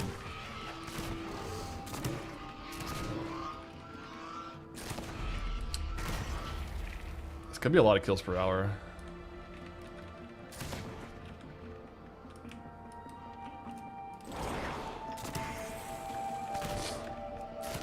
At this point, isn't it better to run Fan of Knives? Maybe? I'll test for a while as Outlaw. Maybe we'll do a couple tests to see what the highest kills per hour is. I was thinking maybe because I have grappling hooks and stuff, and a faster move speed in Outlaw might be good. But if the energy is going to be the limiting factor, Fan of Knives might be better. So I'll go for like 10 minutes here and see how many kills I get, and we can compare kills per hour in different builds. I think that's good.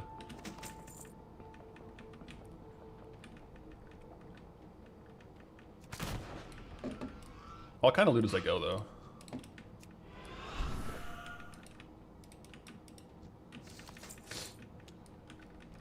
how long does it take for loot to go away? So there's a couple things. If there's no loot, it's like 2 minutes. If there's a green, it's like, the numbers aren't exact here, but if there's a green in the inventory, it's like 5. If there's a blue, it's like 30. So if the whelp does drop, it's a blue, and it will for sure be preserved for like over 15 minutes. So we can be a little more lenient on when we're looting, because we're not really going for anything except for transmog and the dark whelpling. And since the dark whelpling is blue, it should stay on the corpse for quite a while. In theory. But every now and then as I go, I'll just loot.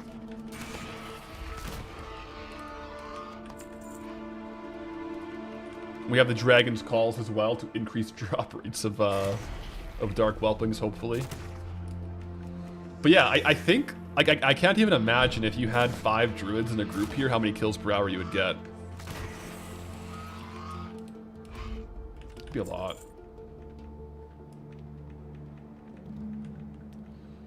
Will the greens and blues postmaster when they despawn? Unfortunately, they don't. I think only boss loot does that. So like if you're in a dungeon or overworld here and you get drops like that and you don't loot, they won't postmaster. Only if it was like a boss drop. These boars look different. I mean, it's the boar macro, but we have updated it a little bit.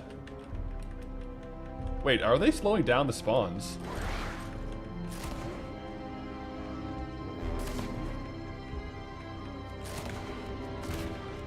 No, there's just more over here.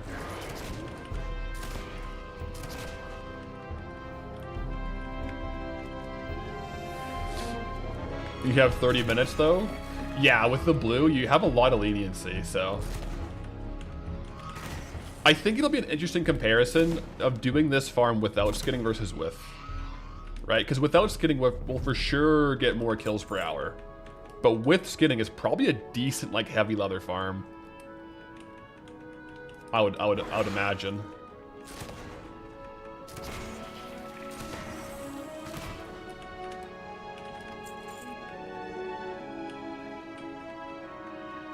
These are good boars. Good boars indeed.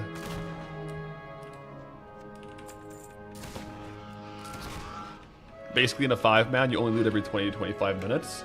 You just have your outpost, spam, and then loot. Yeah, that's pretty min-max. You probably get like over 1,000 kills every loot then, hey? Jeez. Man, this farm on a 5-man will be insane. It's a small enough area where you could like truly hyperspawn it. I think someone else is farming here now.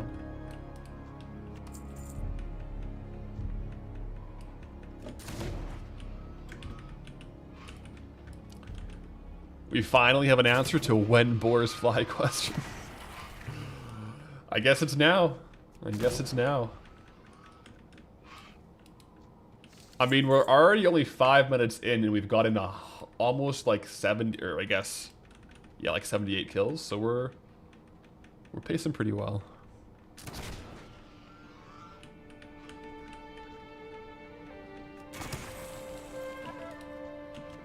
This realistically should be our most reliable whelp farm. I mean, the spawn rates are just so high here.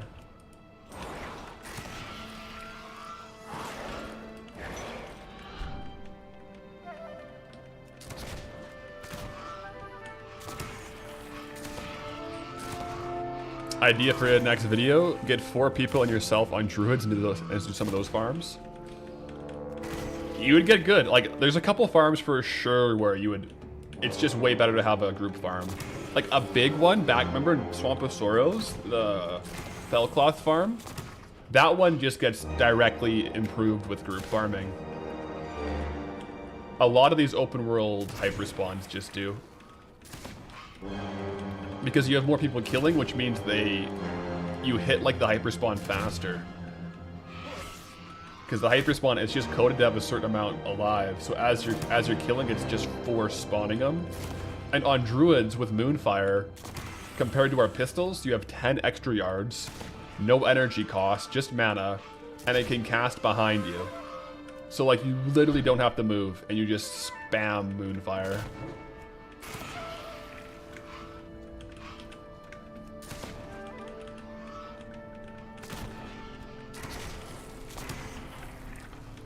But yeah, I'll test out 10 minutes on different builds to see which one's the best.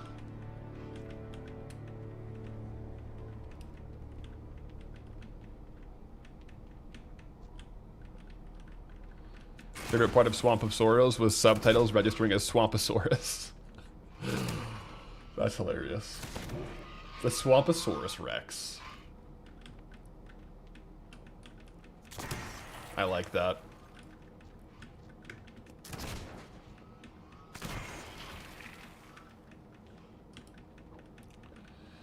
The terrain is pretty irritating. Yeah, it's not the best terrain, is it? I think there's definitely, like, over time we'll get an optimal path where we can kind of, like, run a little bit better. Grappling hooks help, too. That's where I'll try sub after for the Shuriken Storm or Fan of Knives. But the grappling hooks do help in certain parts to, like, get to certain mobs. Like that.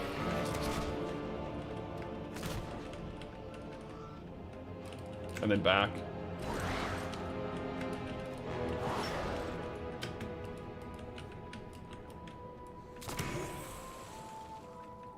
I'll go up until the 10 minutes here to get the total, like, an initial estimate on kills per hour, and then I'll loot everything. How epic would it be to get one in the first session here? We're only 150 kills in, so... To be fair, though, in Swamp of Sorrow... No. In Wetlands, I think I only killed 250 of the whelps, and I got the Dark Whelpling there. I don't think I've sold that one yet either, so we do have a Dark Whelpling in stock. So this is a cool farm, but a little bit lower priority to, like, make sure I get a whelp right away, because we are literally trying to sell one right now. Granted, though, I'm trying to sell it for, like, a high price. I don't really want to crash the Dark Whelping market, though. So I'll probably just...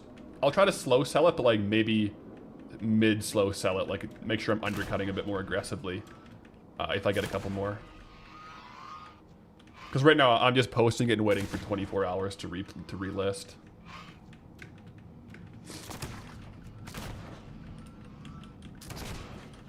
A bit more aggressive undercuts would definitely be a bit more optimized, I'd say.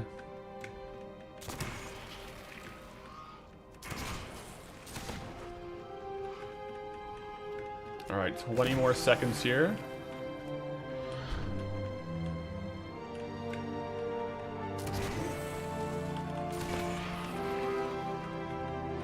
And then anything that's left shining now that hasn't despawned will have a green or a blue, which is kind of exciting.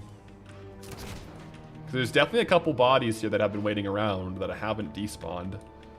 But that's it. So I got 231 kills total. So 231 minus 50. So I just got 181 kills times 6 because it's 10 minutes. So I'm on pace. Wow.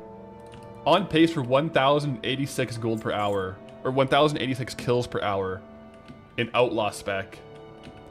Let me run around and loot the rest of these bodies. That's higher kills per hour than I expected.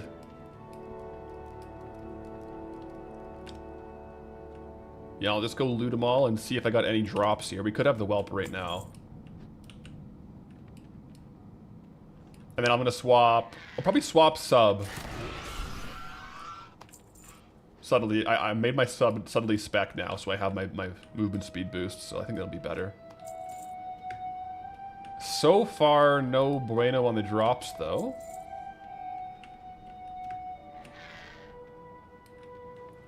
I can't believe the Dark Whelpling price isn't lower, considering how you could just 5-man farm this like crazy.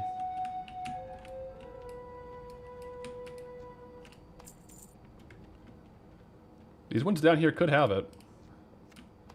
Because anything left shimmering, especially in the far corners, means it hasn't been looted in a while, but it should have loot. Although it doesn't look like I got anything. Let me just fly around to make sure there's nothing shining on the ground.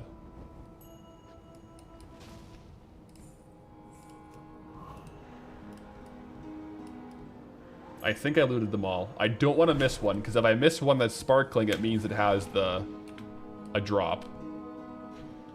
I think we're good, though.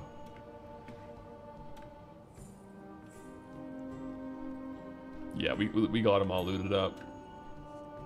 Okay, let me swap specs. And we're at 232 kills, so we'll use that for the math. The question to be answered now is subtlety or outlaw more efficient for killing? In this spec, I am going to have Shuriken Toss as well as Fan of Knives, so restart. I'll just type it out 232 in case I forget. And then I'll get back at it.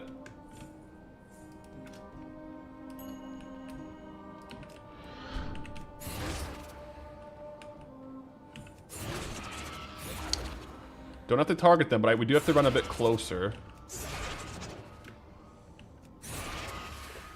Some of them will have...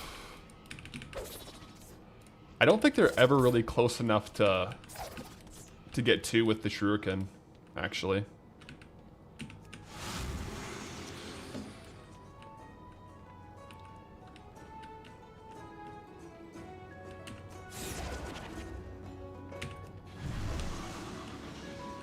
Oh man.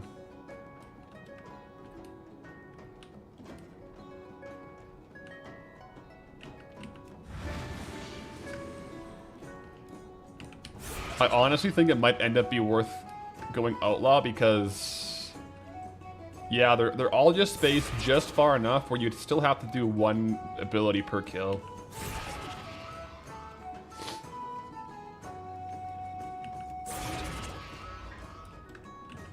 Yeah, it's gonna be better to be outlaw, I think. We'll do 10 minutes here though and see. Outlaw also has a base faster movement speed, but this one has more movement speed boosts throughout the, like using Shadow Dance and stuff.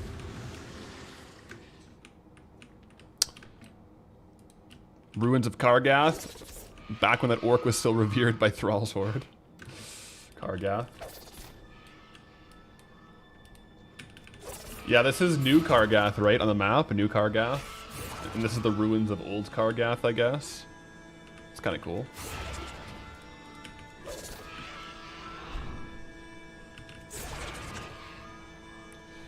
So much easier as an engineer with Looterang. Yeah, once we can make Looterang, I think Looterang was Moth, right, when it came in? Yeah, Looterang will be a good item to get. But then I think you have to be an engineer to use it.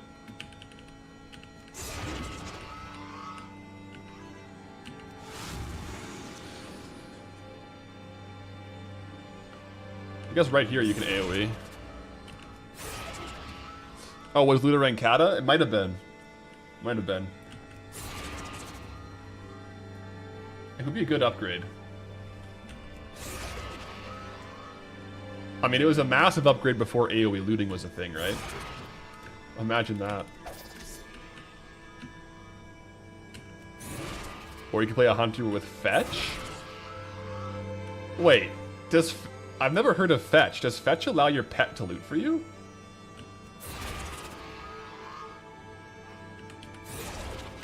That's broken if so. Fetch is awesome. Is that actually what it does? How did I not know that was a thing? Is it just like a baseline thing hunters can do?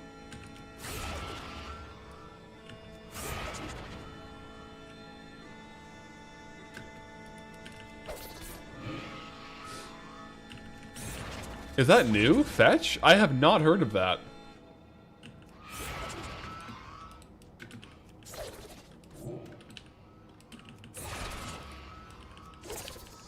It's been around a minute. Wow. I guess the downside is you have to roll a hunter, but it has a cooldown. But I get in a situation like this though, even if it has a cooldown, as long as you can use it every like 15 to 10 minutes, and if it loots most things, it's all good to go.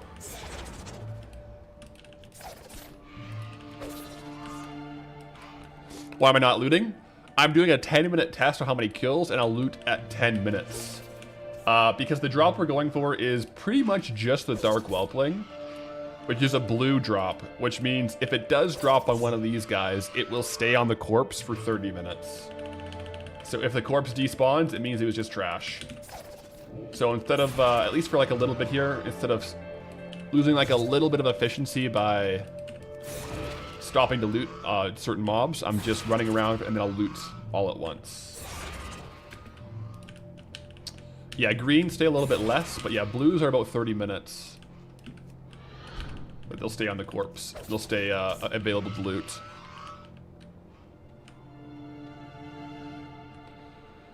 Yeah. This also would have been like a really good farm back in the day with the old Druid Legendary. The one where you could do Flight Form and Moonfire. Because, yeah, the hills here are a little bit aggressive.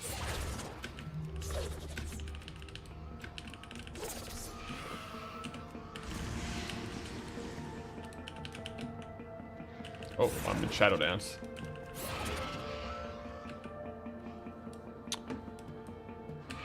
It's the Pet Training Manual. Fetch item level 16 binds when picked up. Your pet retrieves loot from a nearby enemy corpse within 40 yards. Oh, okay. I had it in my head that your pet would just automatically like run around and loot. You'd have to point at a corpse and tell it to loot. Okay, that's still cool, but not as cool as I thought it might be.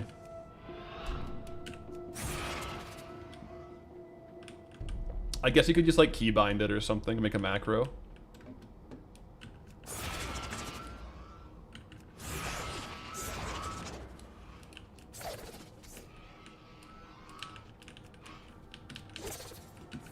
Looterang for the win, yeah.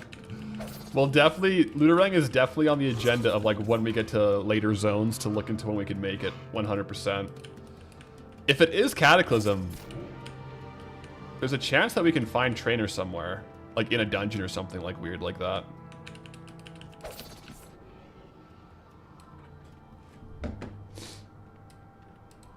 Yeah, I guess using it for unreachable corpses for fetch is kind of the move then.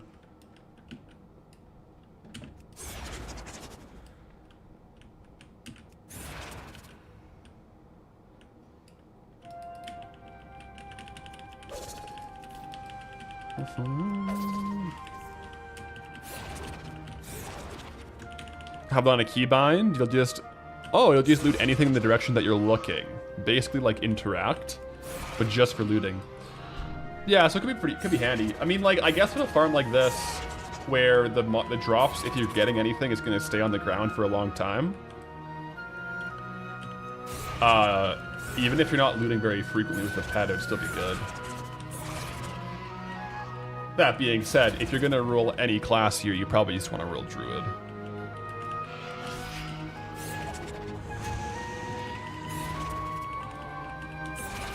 We have just passed 100 kills in Subtlety. I do miss Grappling Hook a little bit. Grappling Hook would be good.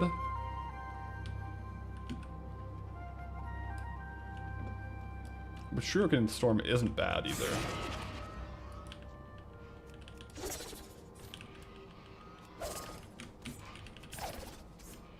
And Shuriken Toss is pretty good.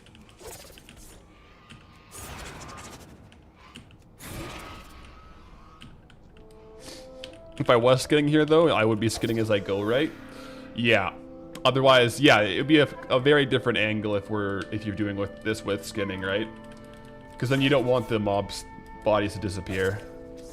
You would just like kill skin, kill skin, kill skin.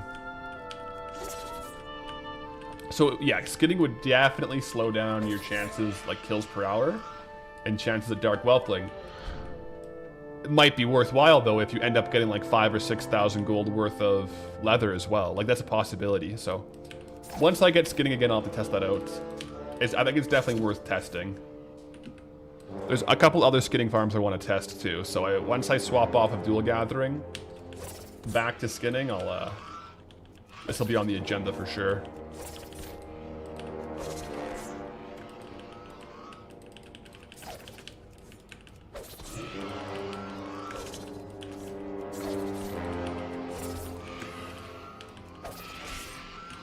One more minute.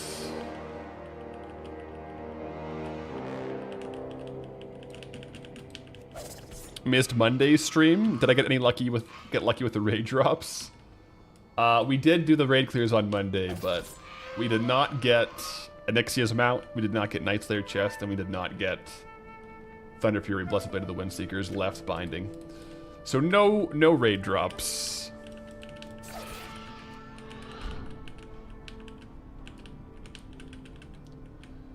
We'll go again next week, I guess.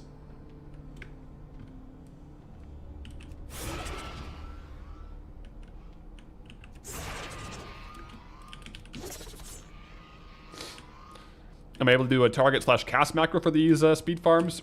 I have it for Outlaw, but since most of the time here I'm doing Shuriken Storm, I don't have one. But my Outlaw, like my pistol shot and stuff, has the auto target, yeah.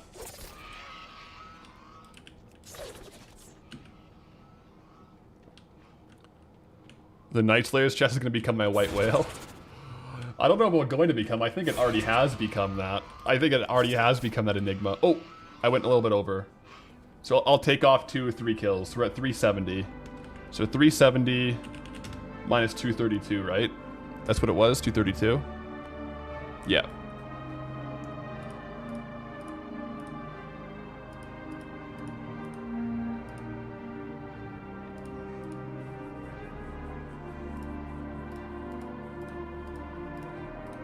So yeah, 828, so a little bit slower without the grappling hooks, which makes sense.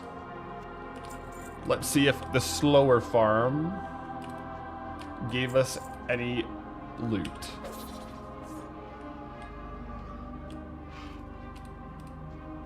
Nothing yet.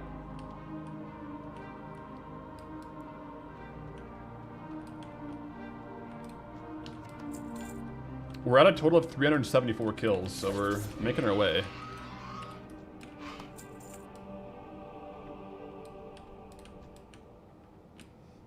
This body is sparkling. Could it be?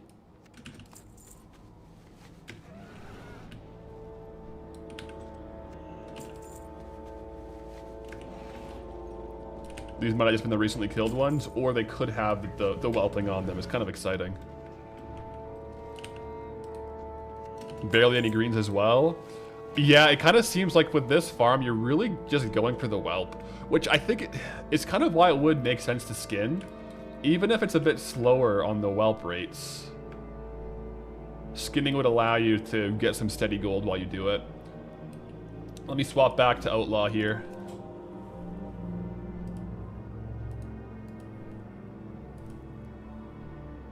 Oh, am I flying?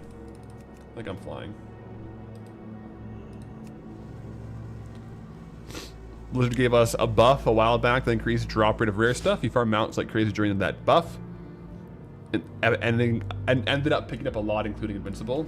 Yeah, the mount buff set event.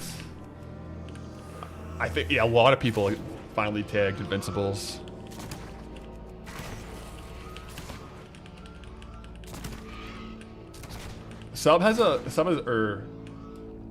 Outlaw has a faster base movement speed as well, so it's pretty good. Plus grappling hooks is really good. How many kills did we get with sub? It worked out to 860 per hour compared to 1,068 per hour with Outlaw. So Outlaw is about, it's definitely better. Definitely higher KPH on Outlaw. I think, honestly, it's just due to the grappling hooks. Like, when you are in a dry spot, you have the grappling hook. And, yeah. And then you have a base 15% move speed improvement as well. Because Outlaw, you stack 15% from the Rogue tree, and then 15% base movement speed from the Outlaw tree. Whereas for Sub, you have to use your abilities to get the speed boosts. You can get up to like 20% and then 30% from certain abilities, but on average, I think Outlaw is the speediest set.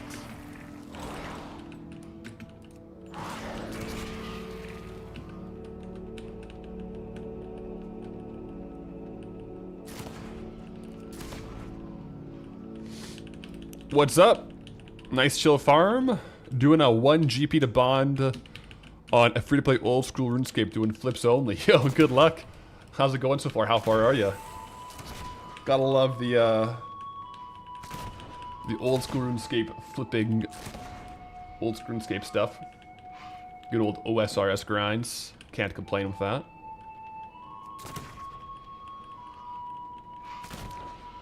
$700K in, right on.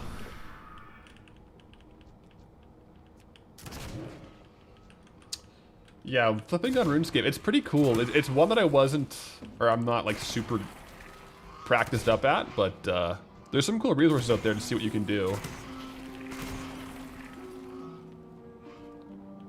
Just with the way that the Grand Exchange works on RuneScape compared to like the auction house. Very cool dynamic.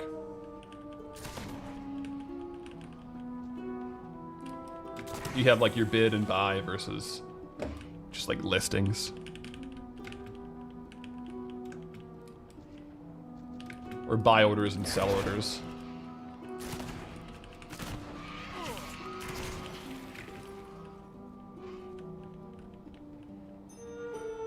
One way you could farm this, I guess, is if you had 2 people, like a group farm, like a 2-person farm. One person, you set loot to like free-for-all or whatever. One person, or I guess you both loot. One person kills, one person skins. Because one person would get like crazy good skinning race per hour. You lost me at half 2 people. Yeah. I mean, at that point, you may as well just have a full group of 5 in AoE, but...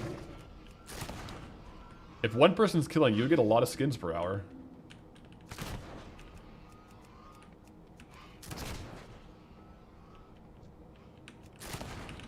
Yeah, it's all about finding the spreads. Yeah, that's cool. Yeah, that's really cool.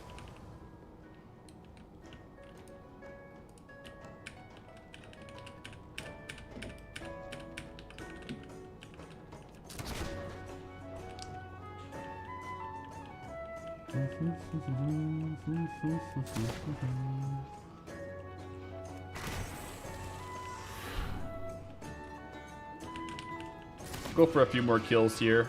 It would be nice to pull out a Whelpling. Let me check on Nyrock Sandra's Brooding. What's the actual drop rate? Condra's Brooding. Wow.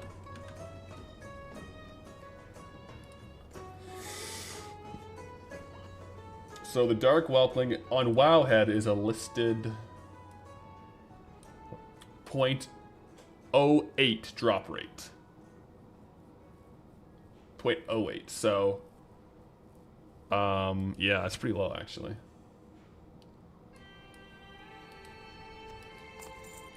So it's a lower drop rate than... is that a lower drop rate than... what's the Crimson Whelpling?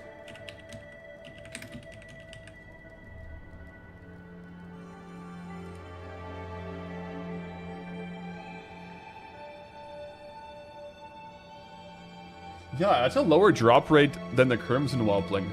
Honestly, probably because of how hard you can hyperspawn this. Interesting.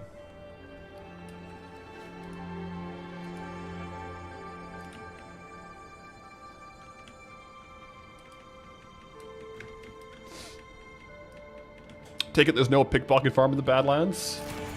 I mean, technically speaking, you can always pickpocket farm for raw gold. But from what I've found so far, there's no, like, unique angle. Like, so it would just be raw gold and junk boxes. Kind of par for the course.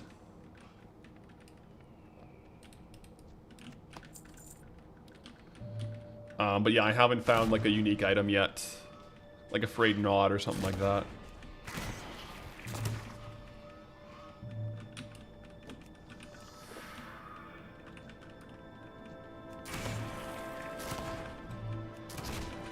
There's definitely pockets to pick, though.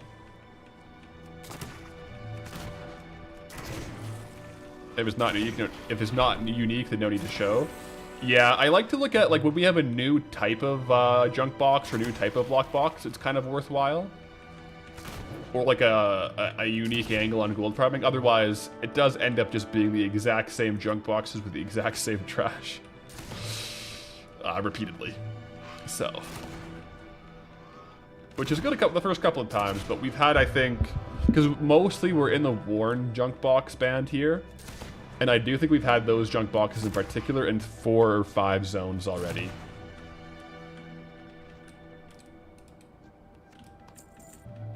Need more Vashir luck on the pickpocket? Oh yeah. Well, if we could just transplant some of the Vashir luck into Alderman for the super drops, I'd be a happy camper.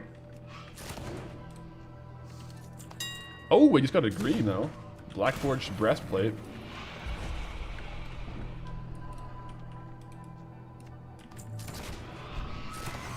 I'll take it.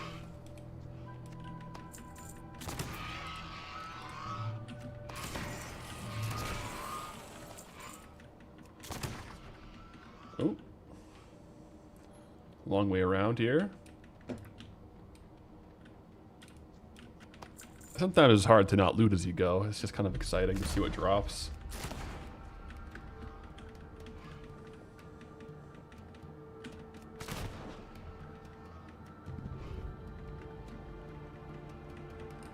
But yeah, I'll definitely be doing some more Alda runs. At the very least, like it's as far as Badlands go, we have a good like high potential luck farm, like the super item drops. But it's also really good dual gathering here. Like the one we just tested out came out to 8.6k. The base dual gathering was like 6.3 to 6.6k, but with the optimized route, we could juice it over 8,000 gold. And that could honestly go higher if the Dragon's Teeth actually process profitably with Inscription. According to TSM, they do, so I'll have to test that out as well. To test that out, though, I will have to either unlearn Herbalism or Mining, though. So I'll have to gather a few more before I test that. Because it takes a long time to level up Herb and Mining to the levels we need in these zones.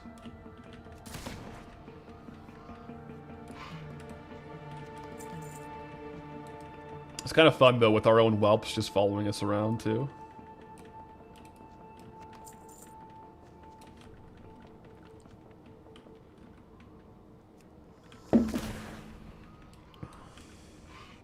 How close are we to another alt? Well, at best, we're 2 zone spins away. Excuse me. So for an alt, right now, the closest we can get is if we get the Barons. Right, like, so we're connecting to the Barons through the Ratchet Booty Bay boat lines, but also from just Dustbrow Marsh into the Barons. And so if we get the Barons, it puts both Durotar and Mulgore. So Tauren and then Orc/Troll as well would be like the next one. So if we get Barons, then it could happen any spin. But right now we're at best 2 spins away from an alt. And that's if we spin, like, Durotar right after the Barons or something like that. So it's possible. Horde alts, yeah. That's the beauty of the warband, right? Because we can trade between the alts, even though we're on different factions, and get the materials over to the alts to process. I actually think... I'd have to decide what to get on the alt. I think it would be net positive, at least for certain farms like this, to go Inscription Enchanting. Because the Inscription Enchanting both have really good decor items to craft. But they're also one of those like annoying professions where to mill herbs and disenchant, you just need level 1. So if I could just make mailing groups to send it over, it would solve that problem. Although, if it's a Horde alt, I think I would have to send it through the Warband Bank. I couldn't mail it. Oh, that would make it harder, because, yeah, the mailing groups would be really handy.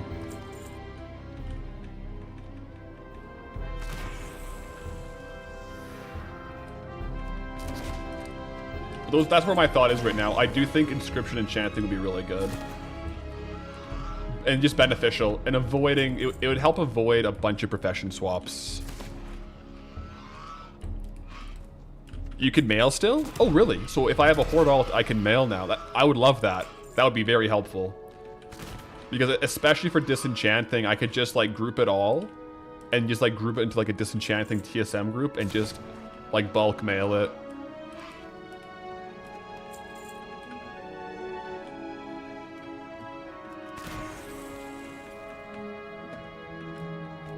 Yeah.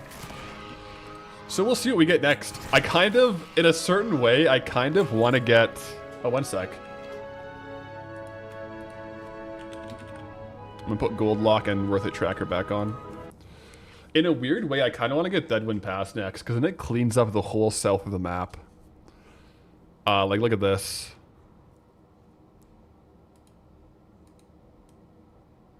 Gotta move this down a bit. So, like, it would be kind of cool to get Deadwind, because everything that doesn't have a lock on it is available. So if we got Deadwind Pass, we would have, like, the majority of Eastern Kingdoms. Then over here, yeah, there's a bunch. Let me change it to a different soundtrack. You were saying Exile's Reach Alliance?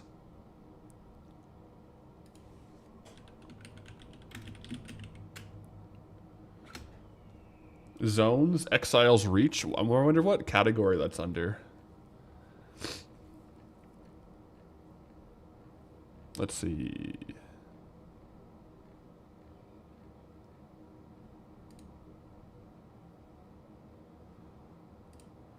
I'll try it out. I haven't listened to the Exile's Reach soundtrack in forever. It's kind of cool. Alright. I'm digging it so far. But yeah, like, as cool as another crafting gun would be, I kind of want to finish up Deadwind Pass. Just get it done.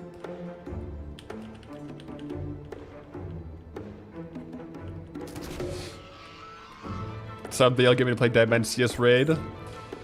Yeah, that's the second on my list. When I will, after Exile's Reach, we'll try it out. It's a good problem to have. There's too many good soundtracks in WoW to play. Real good problem to have.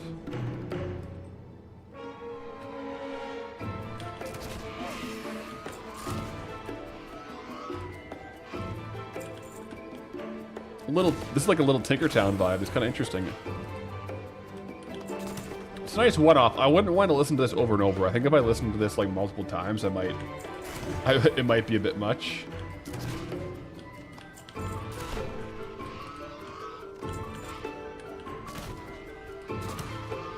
We're at 550 kills on these guys. But yeah, this terrain is a little bit... Speaking of being a little bit much, this terrain is a little bit aggressive. You know how on some challenges, like on Traveler, I would rate the vibe score? This farm would get a lower vibe score because it's like super not AFK friendly. To run on these hills, you kind of have to be locked in. Compared to like flat ground farming. Why is it so loud? What the heck?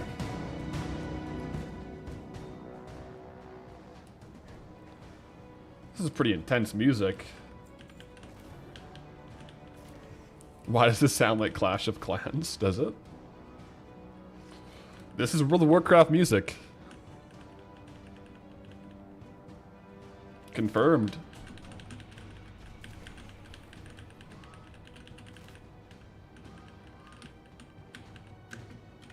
It's got a pretty epic music vibe, that's for sure. Perfect for slaying Dragonkin. Also, look at this, guys. The WoW token price since we started streaming today has gone down about 9,000 gold.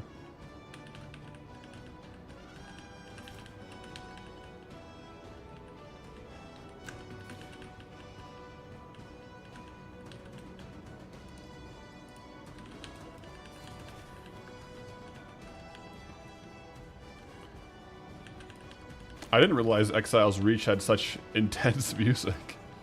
This sounds like raiding music.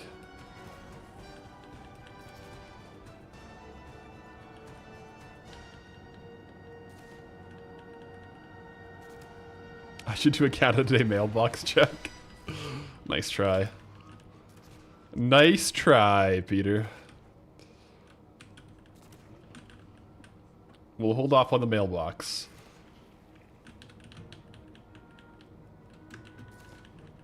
Ooh, I like the start of this song. Exile's Reach needs to be epic. It's the start of many people's journey in WoW. That's true.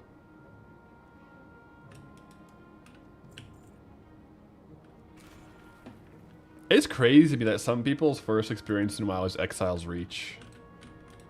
And not, like, Northshire. That feels wrong. I feel like they should have skinned Exile's Reach after either, like, Valley of Trials or Elwyn. You know? It just feels wrong. I feel like your first steps in Azeroth should be in one of those zones. Or, like, Tears Fall, you know? You got your undead folk out there as well.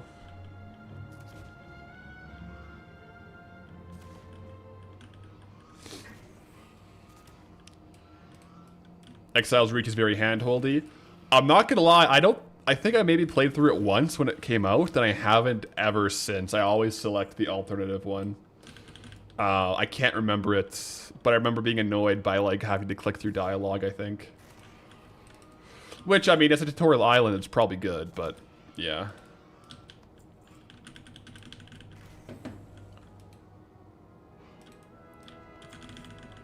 This is just like Stormwind music now. I guess it makes sense they would include some of, like, the bass soundtracks in Exile's Reach so you have a bit more of the actual game vibe. That makes sense to me.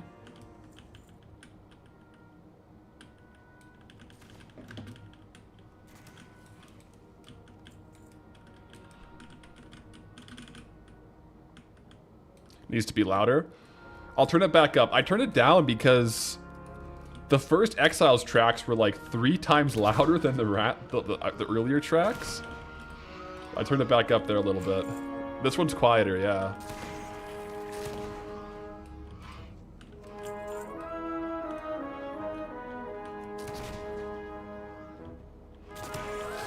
Then Exiles Reach a couple times for the equipment sets. Hey man, sometimes you gotta complete those collection logs. I get it. I get it. You know what, guys? As much as I hate it, this is where the hunter pet would come in handy, isn't it? If you had a hunter pet, they could loot that one. Because what if that's the,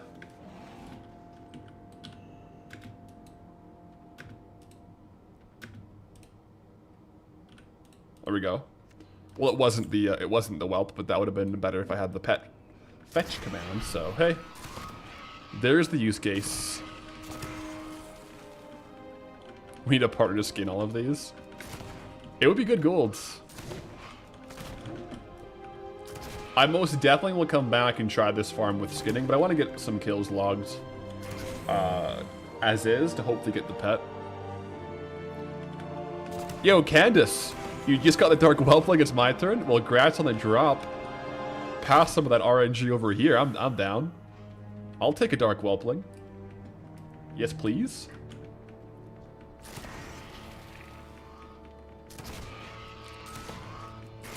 Just kill another body nearby. True, if there's a hard to reach loot, you could just kill something nearby, AoE loot, and get it.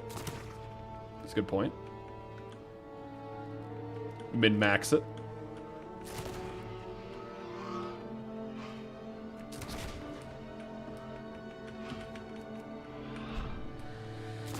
Total kill count on these guys is 645 kills. 645. I wouldn't mind today hitting 1,000 and see if in our first 1,000 kills, if we get the whelp. I think that'll be a good number to hit. With a drop rate of 0.08, I think technically it's like, with 1,000 kills, I don't know what the statistical analysis on that is for the chance to get, but probably just a little below 50% chance of getting it with 1,000 kills, I think.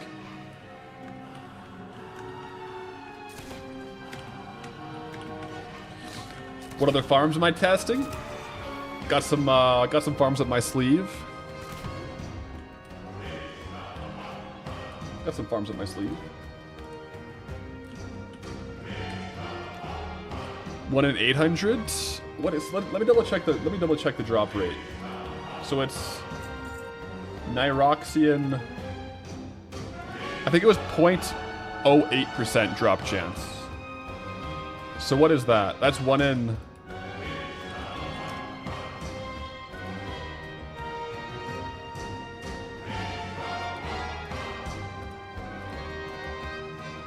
Yeah.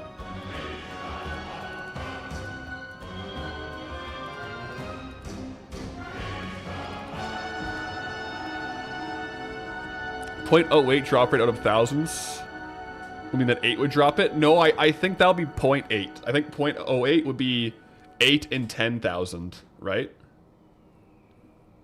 Let me just double check here the Nyroxian broodlings. Nyroxa. It's hard to spell that. I think 0.08% is 1 in 10 or 8 in 10,000.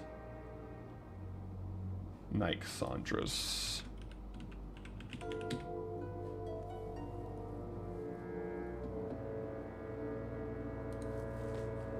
Because, yeah, the listed drop rate...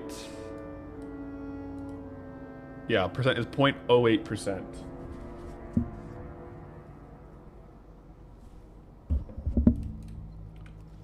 So, yeah, but 1 in 1,200, I think, is about what that is. Ish.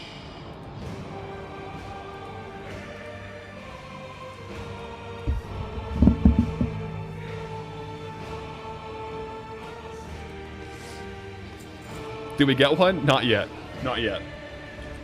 I've logged 667 kills so far. No drops yet. But yeah, I think the drop rate's about 1 in 12,000. 1,200, sorry.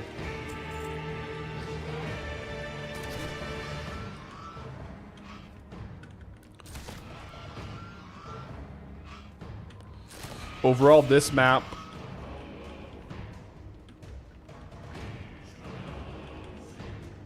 and others which gold farm surprised me in some way. Gold per hour item that I never would have thought to try outside of the farm, outside of the challenge itself. Ooh. I feel like outside of the challenge, I probably wouldn't have spent like 15 hours going for the sheer lock boxes, to be honest. I think that one outside of the challenge, I probably wouldn't have tried.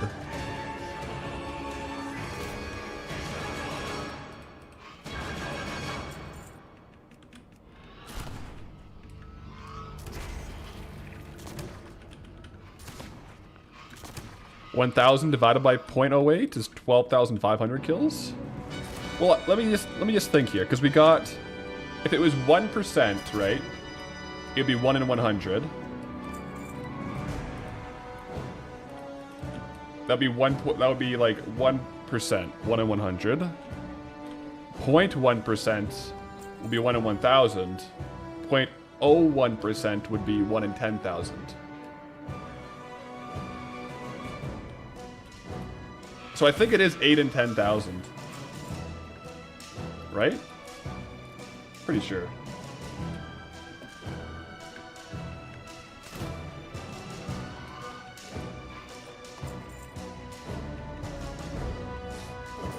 Just take the amount killed and divide by the amount dropped. Well, we have the listed drop rate percentage is 0.08%, right? So the decimals there. So that I think that is 8 in 10,000.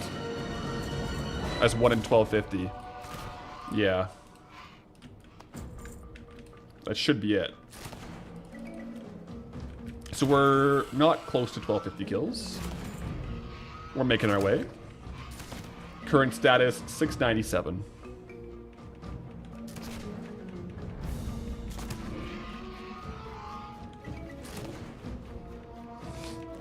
What if we killed 1250 and we got it on the exact 1250th?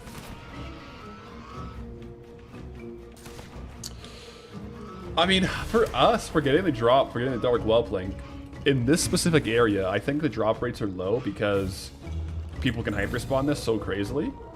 Whereas in Wetlands, the drop rate was quite a bit higher. It was like, I think it was like 1 in 600 or something. Like almost twice the drop rate. But it's harder to farm them. You have fewer kills per hour.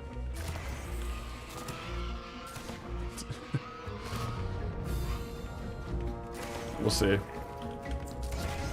You think we'll get it around 800? We're almost there. We're at 715. I believe. We can dream. We can hope. A hope? A chance.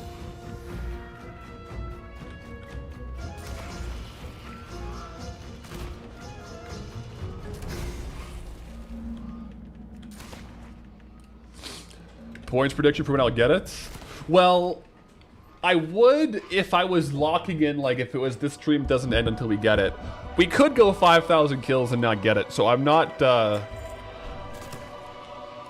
What I could do, I'm gonna go to 1,000 kills. I could do a prediction real quick on if we'll get it, within 1,000 kills. Like the next 250. I could do that. But, I do have other things I want to test today, so I won't stay here until I get it. Here, real quick, I gotta use the washroom, so I'll do a prediction for that. Let's do will the what is it called? Dark Whelpling drop on or before 1,000 kills? Wait.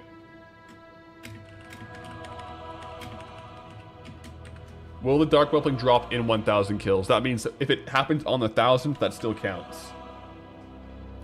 Outcome 1, yes. Outcome 2, no. We'll do 2 minutes on that prediction, guys.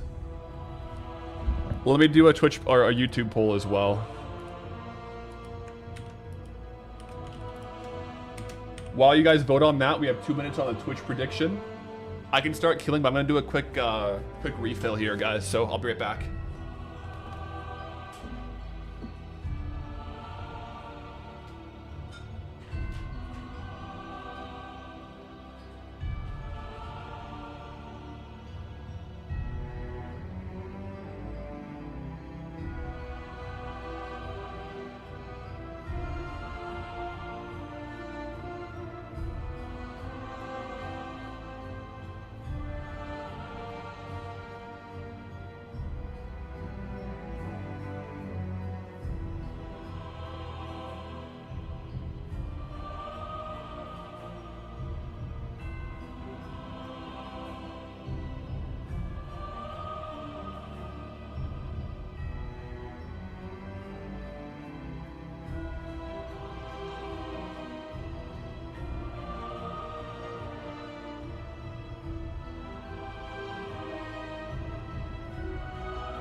Alright.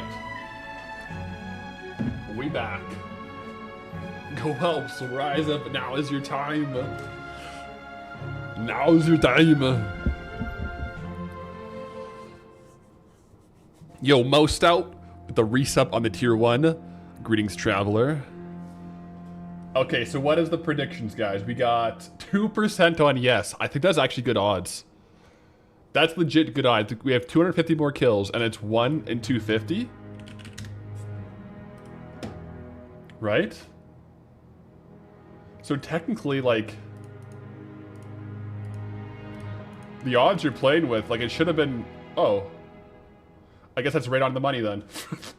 Wait, no. It should be 20% chance. It's a 20% chance we get it, I think, in 250 kills. Even more, because we're at that many. We're at, we have to get, I guess, 270 kills, so it's like a 22% chance, I think. And then YouTube is 50-50, pretty much. Why do we do YouTube polls? Well, you know, we do the Twitch predictions, but YouTube doesn't allow, like, channel points or anything like that. But I don't want the YouTube viewers to be left out on voting, so we always do a poll whenever we do a prediction as well, you know? But if you do want to gamble on it, there is what's called channel points. So the longer you watch on Twitch, you get channel points, which on my channel are called Frayed Knots. And then you can wager them on predictions. All in good fun. I have yet to include anything to redeem them with. I need to do that. That's like a very common topic.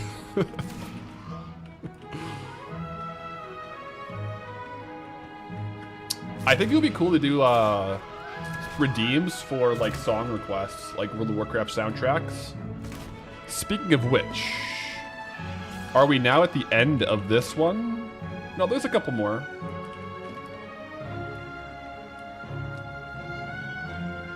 There's a couple more. Let's see. I hope we get it, guys. It would be a very big Twitch payout on the prediction.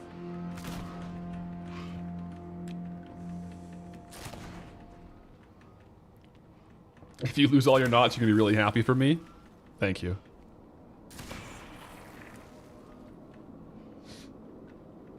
We were gonna do that one raid next. The what was that raid called? Like the soundtrack of the raid, Decimus or something like that. I don't know what it is. I've never done the raid, I don't think. Your request is Tears Fall Glades. Actually, that would actually be a cool, cool soundtrack, I think. But yeah, I kind of want to do redeems for... My plan is, I still have to put it into effect, but redeems for song requests, redeems for poncho treats, boo treats, or Stella treats, my animals. Redeems for,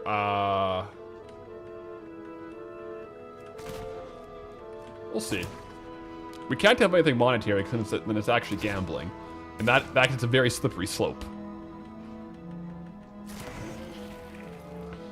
So we couldn't have like a large redeem for a WoW token, because I think technically then Frayed Knots would be like a technical currency, and then it is actually gambling. So it can't be monetary. I think that would be against terms of service.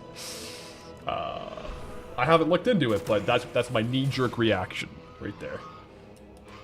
Might be a TOS violation if you have monetary rewards from channel points. You've stockpiled for poncho treats? Let me tell you, the cats do not need any more treats right now. We just had Path mother and father-in-law visit, and Path father-in-law loves giving the cats treats. It's very, very fun, but they put on some calories while grandma and grandpa are here, let's tell you that.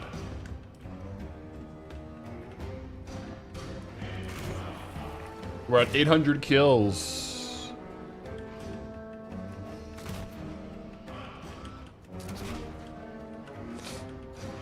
Oh, it's Barry against terms of service? Yeah. That does tend to make sense to me. Oftentimes those initial assessments is The knee-jerk reaction is pretty accurate.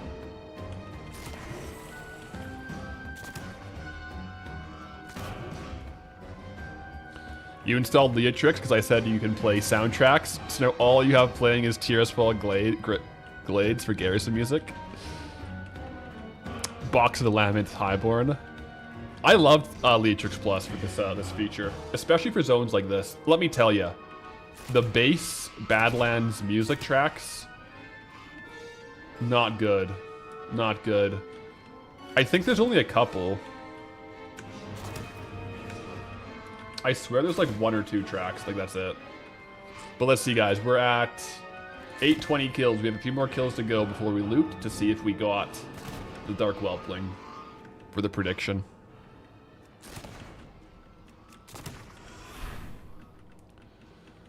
YouTube is still active for the poll, but it's 51% no, 49% yes, so they're slightly pessimistic.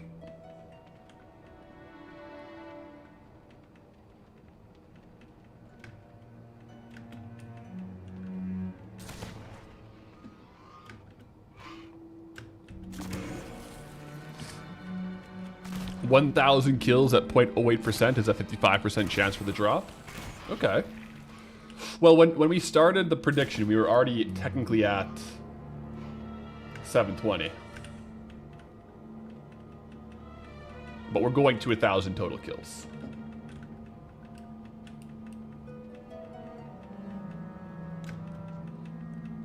Today. Let's see if we can't get that that whelp.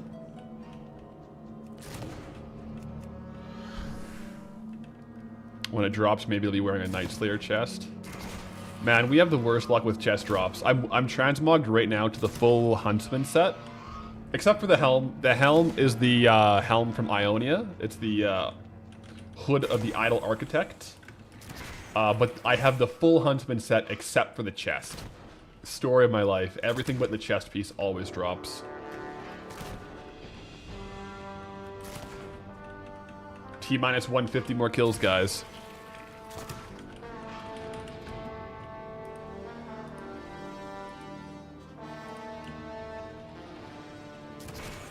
Battle Pet Inc. I believe. I hope. I dream.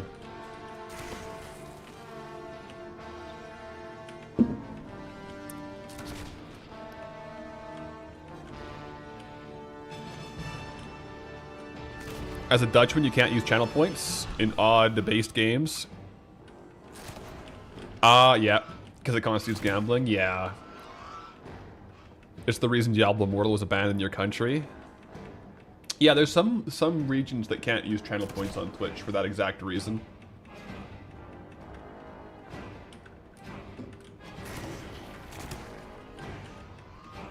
There's a couple.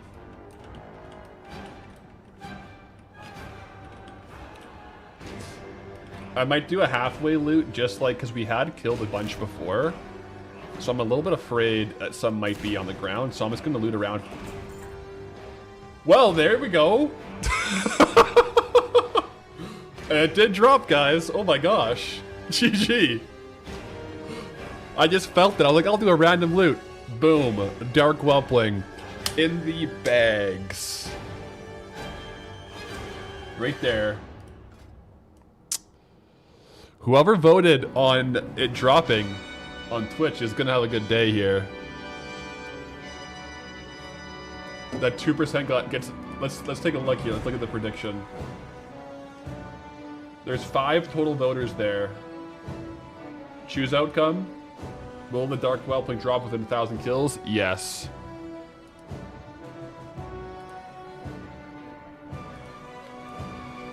How much is it worth? Average sale price is 9,000 gold, but the market value is like 40k. That's sweet. When we go loot the rest, maybe we got another one. How epic would that be? How epic would that be? GG, guys. We got it before drop rate, too. We got it after 865 kills. Heck yeah. We'll have to sell that one. I think I have one on the auction house still. Yeah. The one from Wetlands I haven't sold yet, so we have a backlog for sure. This one will go to the character that's selling only this location stuff.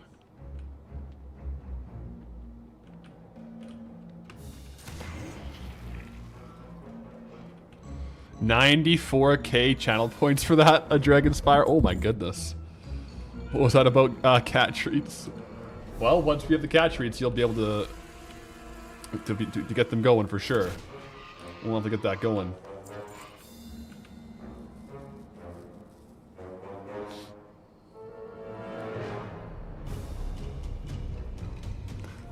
Rough slide of the Lunarang from Kata. I think you need Kata engineering to keep it going.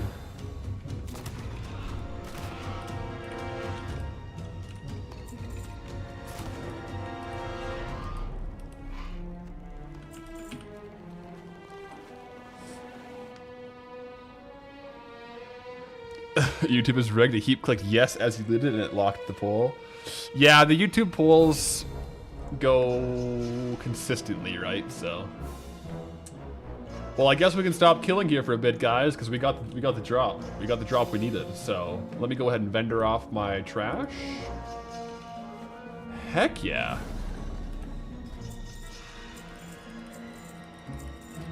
Do you think there's an add-on that plays RuneScape music? I don't think so. Not that I know of. Cold showers, greetings, traveler. Also, I don't think I can play RuneScape music if I'm streaming WoW. I think, technically speaking, like, all the music is copywritten from, like, the game. It's just kind of okay if you're playing that game. But I think if I played RuneScape music while playing WoW, I could get copyright issues with RuneScape if they wanted to. They just kind of, pretty much most video games are okay with you playing their music. Obviously, if you're playing the game. But if you're not playing the game, it might be, they might not like that. They might say, oh, sorry, can't do that. But yeah, look at that. Jagex is chill. Probably, but it's not really worth the risk, I would say.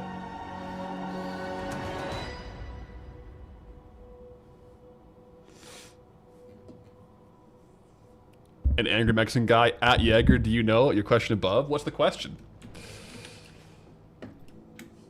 What's the cue?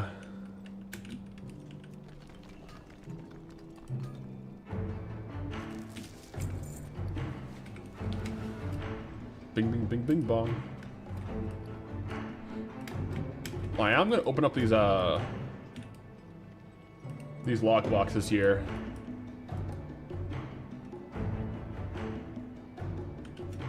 Or these strong boxes. I want to clear out the bag space. Conjurer's Hood of the Aurora. Nice.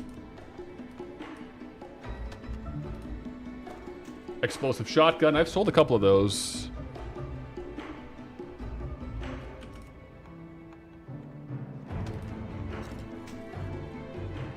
Heavy laminar gauntlets. Those are going to be a vendor, I think.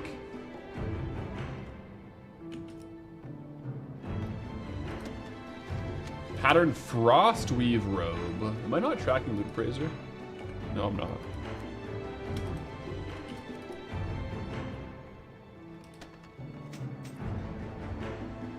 Gallant Flamberge. It's gonna be trash there.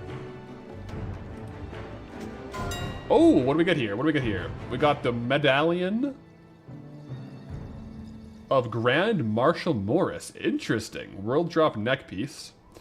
As well as the Crusader's Shield of the Fire Flash, so nice little lockbox there for sure. Do you have a question? As a reminder, you just played last night, you're a druid, and your druid has a staff, but never takes it out. Am I to expect to always use Moonfire Arath? Oh, I don't really know. I don't really play druid too much, to be honest.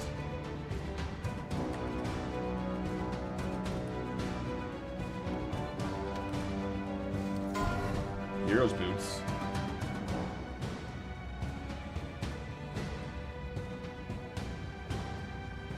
I feel like from a gold department perspective, Moonfire is better than Wrath, just because it's instant cast. But that's definitely from like a gold department perspective, I think. Jasper Link. I'm not really holding my breath on these rings to sell for too much.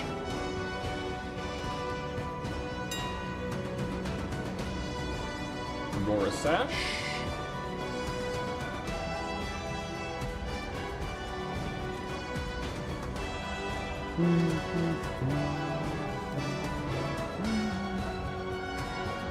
Nothing left. 2 more boxes here.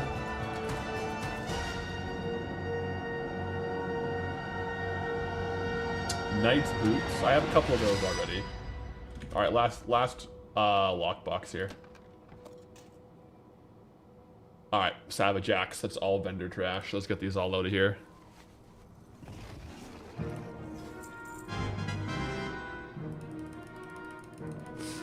Cool. I have to mail off some stuff now, so I do have to go full cam, guys. What's good? Greetings, travelers. Full cam path in the house. I'm just gonna mail off this stuff to one of my transmog characters.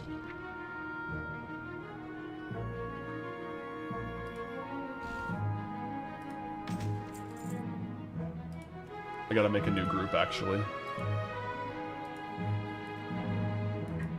That. That.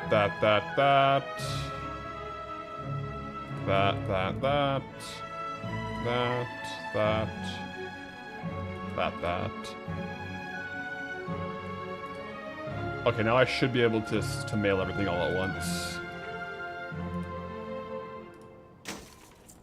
Yep. Okay, we're in the clear. Let me clear up my table there. Look, I moved my chat so the chat doesn't have it, which is good. We are good. We mailed off the items. Okay. I might sell off a couple of these just to get some bag space. I won't sell... I'm not going to sell the Mithril or the Dragon's Teeth because I do want to process those, I think. The rest, though, I will just list to sell. Like the Golden Sandsam, I'm not going to process that. Tin ore, not going to process that either. Iron ore, we'll get rid of that. Silver. Gold.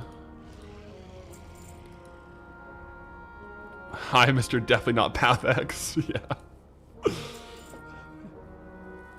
You haven't noticed the Path Lyrics license plate this whole time? Yeah, Path Life got that for me when I... Actually, almost exactly a year ago for my birthday. It's my birthday in 10 days. Next Saturday. That was a birthday present from Path Life. With the Goldbound series. At that point, it was going for like 2 months or something, so she got me that. It was very nice. How dare I lose most of my points that I never use? RNG streamer privilege. I'm sorry that the streamer privilege kicked in for the prediction, and a lot of you lost some points there. I do apologize, but I'm glad to have the Dark Whelpling, which is now safely mailed over to the Transmog alt.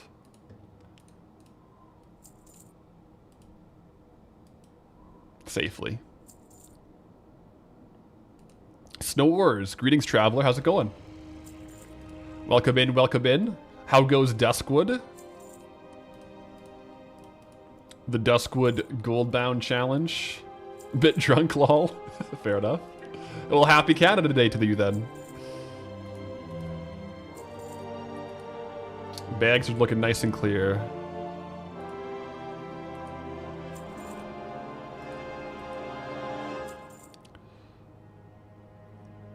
The Heavy War Staff should probably be a vendor angle. I'll just flag those as vendor items. I don't know why I didn't mail all of the items, but it's okay. It's going well. You got 100,000 Essence of Undeath in your bag right now. You've been juicing the Essence of Undeath farms, hey? Let's go. Let's go. Alright, guys. So these guys right here. We got a lot of vendor trash there. Actually, a good amount of vendor trash. The Shadowforge Tunnelers.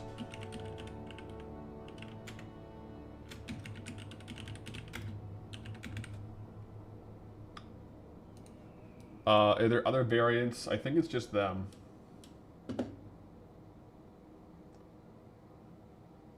I thought they dropped something that was quite valuable. Was I mistaken?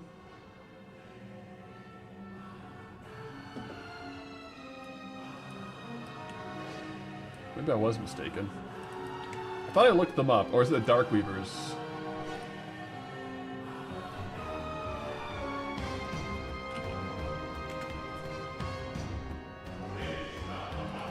Shadow Forge. Dark. Dark Caster, Dark Weaver. When did we roll Badlands?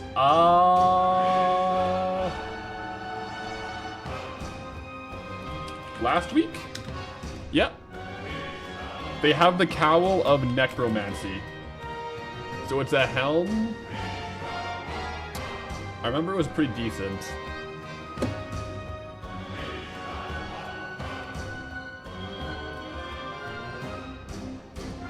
Yeah. Cowl of Necromancy, the market value is insane on this. It doesn't sell, I don't think. It says it's 4 million. I'll kill a couple of them, see if we get it. But, yeah, that seems a bit high.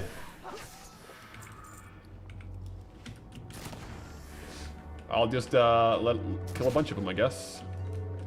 It is the Dark Weavers, not the Tunnelers, though. But yeah, it's the Cowl of Necromancy that we do want. That's gonna be trash.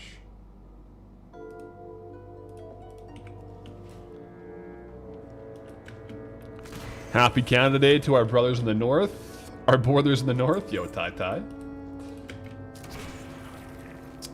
Post-stream today, we're gonna be doing some, a big gym lift, get some good food, and then do a bit of a hot, cold, like sauna and cold plunge, kind of like Nordic Spa tonight. It'll be good.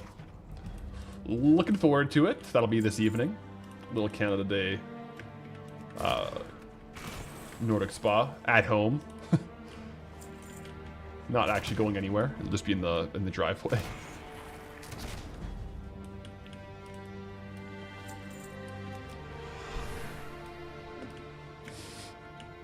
Snores is a legend. Like, I think Snores, like yesterday when we were doing hardcore, you just farmed like 4 hours straight of the Duskwood, like in the crypt, the Essence of Undeath. It looks like right now on EU it's popping off on value, so I mean fair play. Definitely one of the best consistent farms in Duskwood.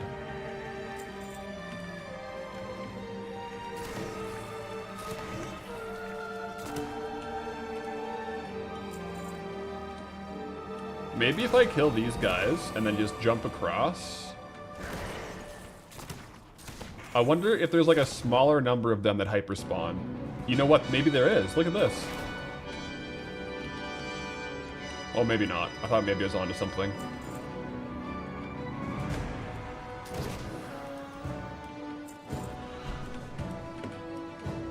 This is pretty darn epic music right now if I'm telling the truth.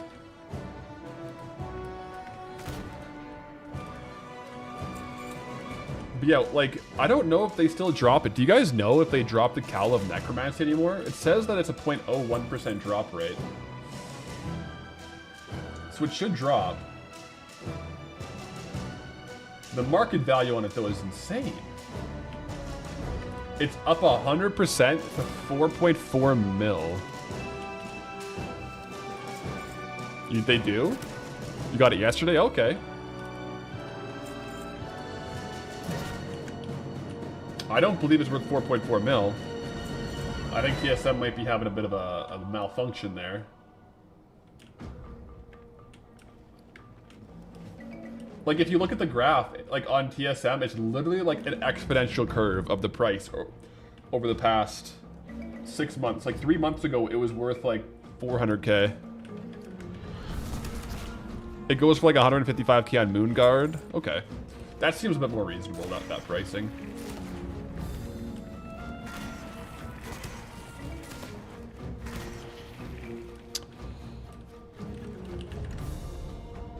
It hasn't looped yet. We're still on the thing. Music is kind of high. That's the one thing about these old soundtracks is the audio is not consistent. Let me drop it down a bit. Because it goes from like really loud to really quiet, which is a bit unfortunate.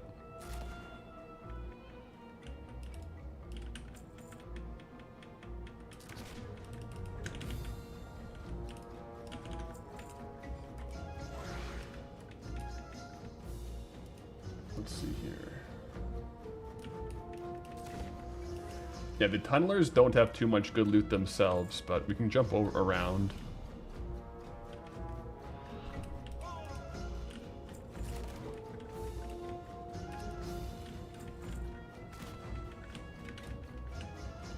The previous epic music is from the WoW Garrison when you upgrade it. Interesting. So yeah, Exile's Reach seems to pull... They might have their own original songs, but they also pull from other soundtracks for sure.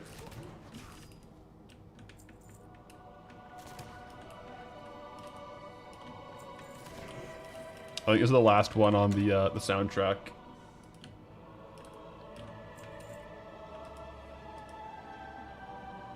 So it seems.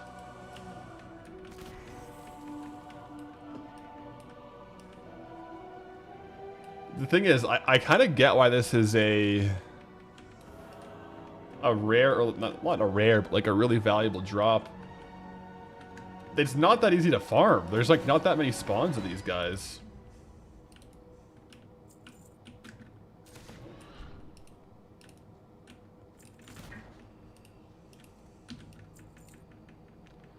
Because the tunnelers don't count. You want the dark weavers.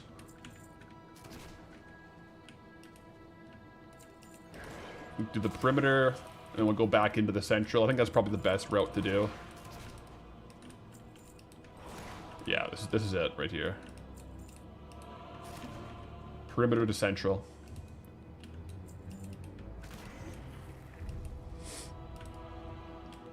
We're back in the garrison again. I mean, garrison music is pretty lit, I guess. I guess I like garrison music. I did enjoy the garrison. I was a confirmed garrison enjoyer, for what it's worth. I just like the herb garden and the personal mine. I love doing my laps every morning for my materials.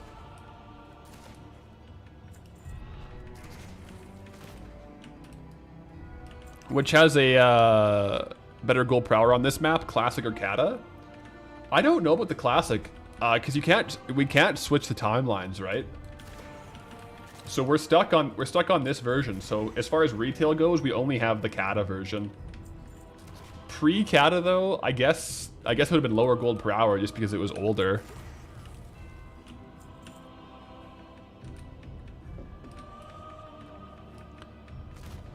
Alliance Garrison is greater than Horde Garrison by far.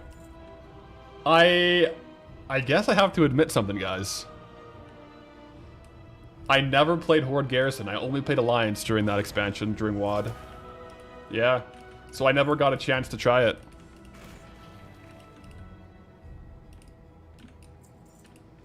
No timeline switch here? Weird. No, so kind of what the distinction is the zones that are different from Cataclysm, you can never swap kata zones back and forth. It's only the zones that changed in like other expansions. That's the distinction. So any like overworld Cataclysm zone, we can't go back pre-kata.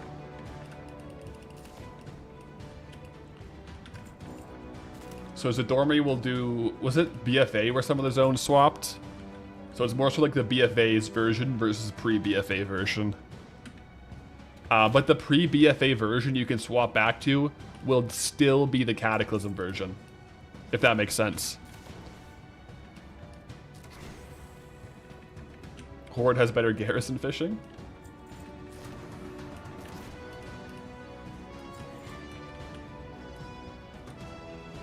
I don't want to click that. I just want to make sure I am tracking my loot.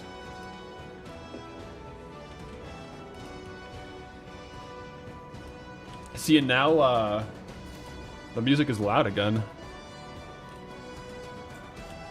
I think like the cinematic or the epic music is always louder than like zone music. I think that's the difference too.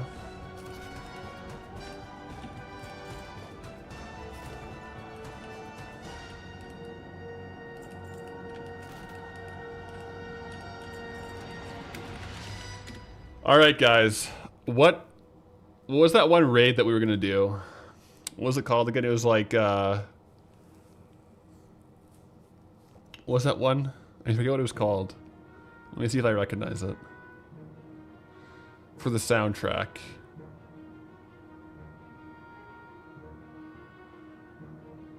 Dimensius? What expansion is that? It doesn't ring a bell. Dimensius? It does not ring a bell to me. The War Within? The last raid. Oh, that's why it doesn't ring a bell.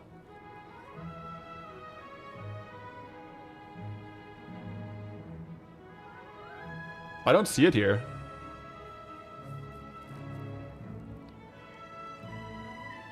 Is it? I don't see it.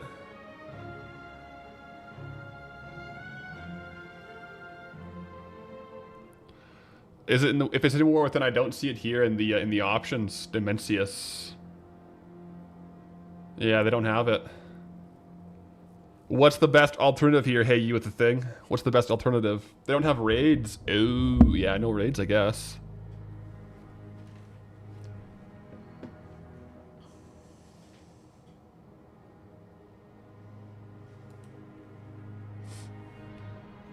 I think they have other raids. The Darkmoon Fair soundtrack. That's one that we tend to swap off of. It's good for one usually. It's usually good for like one listen through. I do agree.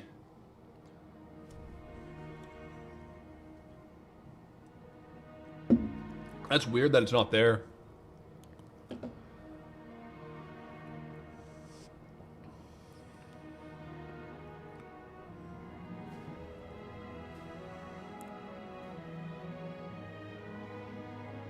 Old War is peak. Old War is pretty darn good. Midnight here. Yeah.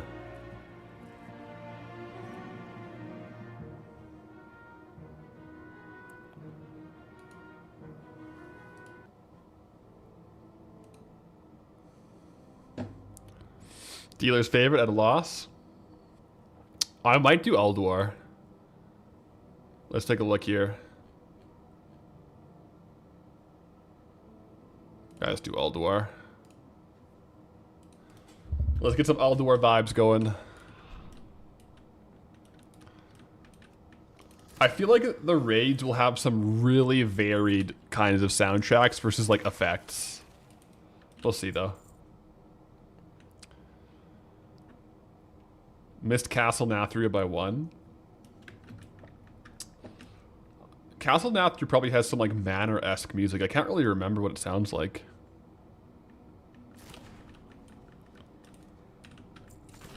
Can't believe they don't have it. That's so disappointing. Yeah, it is. That is too bad. I don't know what the rhyme or reason is to it. Maybe it's coded differently. Like maybe it's in there under something else. Like maybe it's under the zone instead of the dungeon. I don't know.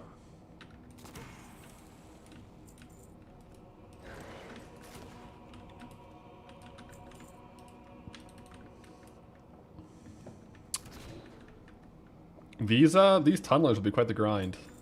Or I guess the Dark Weavers.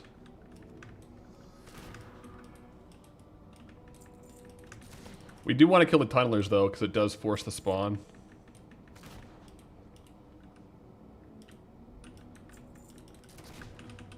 How's the training going? It's alright, man. Like we tweaked the back. Tweaked the back on Sunday. It's feeling a bit better today, so I am going into the gym today. Ideally to do some log press. I might not do log from the floor. I might just do the press motion of it. I have my squats on the program today, but I might just have to go light and kind of feel it out. See how the back is doing today in the gym. We'll play that one by ear. It is feeling better though. I've been getting lots of rest on it, getting good sleep, getting good nutrition, so I tweaked it doing sandbag carry is what happened. What are we trying to farm from them? It's called the Cowl of Necromancy. It's a cloth helm from the Darkweavers. It's about a 1 in 10,000 drop. But it's worth anywhere from like 100,000 to like 1 million to like 2 million. It's a very valuable drop. Depends on the realm. It's one of those ones that are like super rare though, so there's not very much sale data. Like it looks like in the last 3 months there's been no confirmed sales with TSM, which is weird. There could be sales that just weren't recorded on TSM, but the last 6 months, like maybe a sale for 30K. Yeah. And that was in March, it looks like, on TSM. But like I said, that's only if it was tracked by TSM, which it might have sold off of TSM.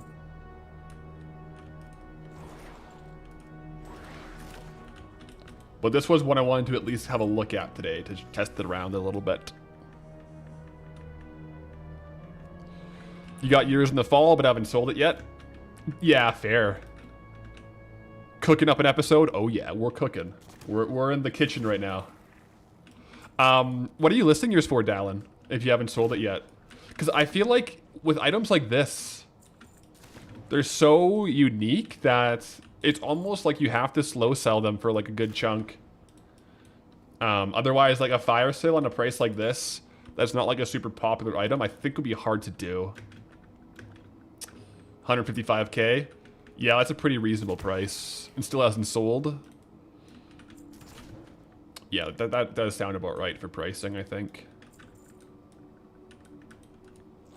The big downside to this farm is it's a rare drop and we really aren't farming much else. Like, we're not really getting too much value from other drops. It's kind of all good or not too great at all.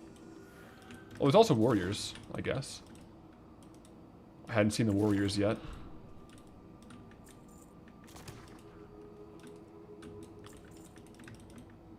Yeah, it's definitely one of those farms I'll come by and do every now and then. Just drop Pendulum of Doom. I do want to do a couple Ultimate runs today. I do want to do a couple Ultimate runs today still.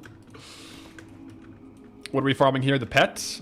I actually got a Dark Whelping today already. We got the Dark Whelping over at Kargath, the ruins of Kargath. But no, this is a helm, a cloth helm. The Cowl of Necromancy is what it's called.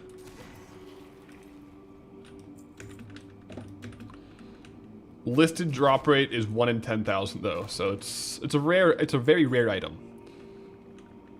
Although I do think it was unavailable for a while, right? I think this is like one of those 10.14 items or whatever. So I think that drop rate might be artificially low. It is extremely rare though. I feel like at best it's 1 in 3,000, but like it could be as bad as 1 in 10,000. Isn't that one a few million gold? Yeah. The market value is. Market value is a few mil. But with all rare items, it's hard to really, you know, get that value. But while we're here, we, like, even if I can't, even if I don't get it, I want to spend a little bit of time farming it. Just for the chance at it, but also to include it in the video, right? We got to talk about it. We got to make sure a lot of these big items, these cool items that we're at least showcasing a little bit in the video. Yo, just got your Thunder Fury last week? Congrats on the Thunder Fury, man. GZ. Hopefully I'm not too far behind you with it. They add items back and you get Papal Fez. You can get Papal Fez, yeah. You can get super items. You can get Papal Fez. You can get Pendulum of Doom, the Pummeler, the Digmaster 5000. All the good ones. You can get them, but they're just extremely, extremely rare.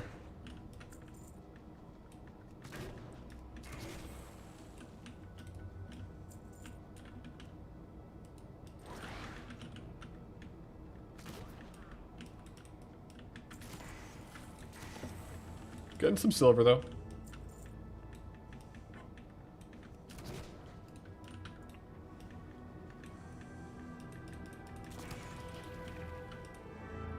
I'll probably do the Dark Weavers in like sets of 100.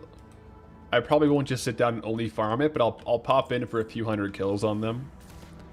A few hundred at a time. That way, like over time, maybe we get it, maybe we don't, but we'll log a few kills for sure on it.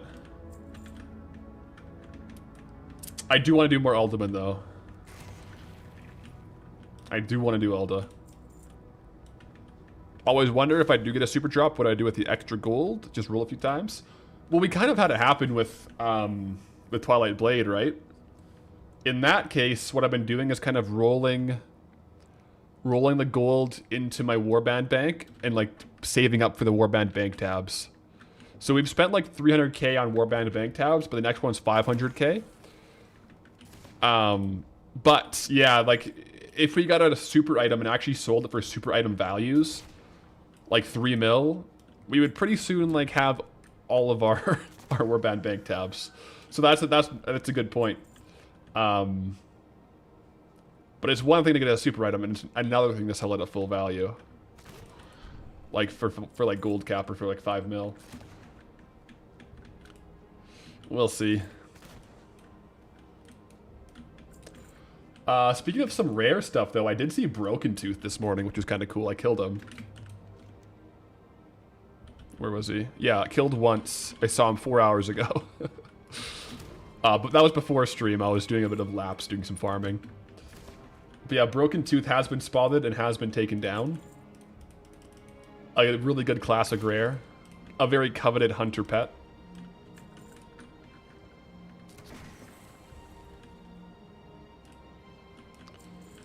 Issue with Duskwood is that it's really popular zone for leveling in retail, so rares are never up. Yeah, Duskwood is a really fast zone to Chromie time level in, right?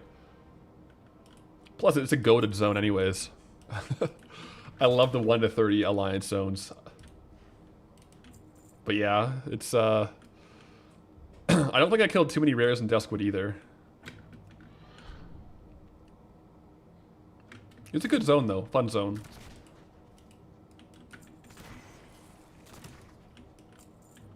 Pop up for these ones. Oops. Keep missing my grappling hooks.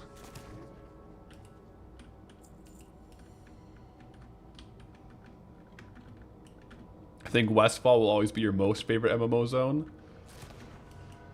Yeah, I just love the classic vibe of like Elwyn to Westfall, Red Ridge, Lockwood, Duskwood.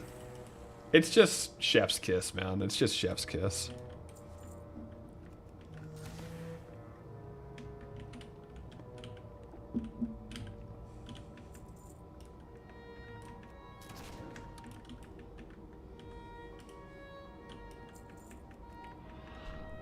Isn't Pendulum of Doom a time warped item now? What do you mean by time warped? I don't know. It does sell for crazy amounts, yeah. Like average market value on Pendulum is like 3.4 mil.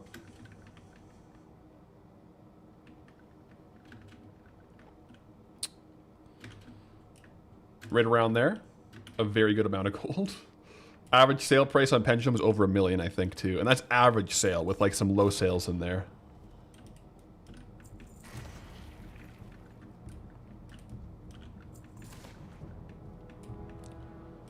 Time Walking Classic, I believe. Oh, I don't know. I think you can get Pendulum of Doom from without Time Walking.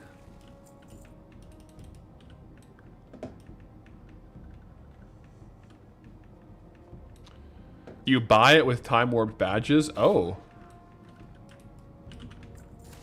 Yeah, I don't know about that. Maybe a lookalike or something, but I think the actual Pendulum isn't available like that. There might be maybe they put a lookalike appearance in or something.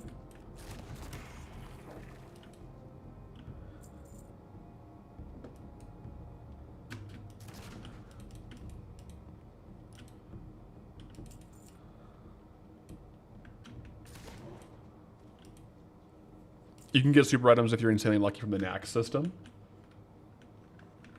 Yeah, maybe it's like that then, potentially.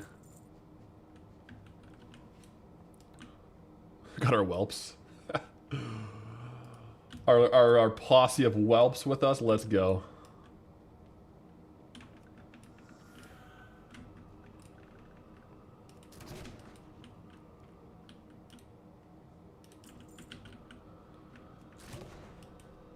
What are we trying to get from the dwarves? It's just the one type of dwarf, just the Darkweavers can drop a super rare cloth helm, the Cowl of Necromancy. It's like a multi-million gold item, but like realistically, like 100k to like 1 mil would be like the value of it.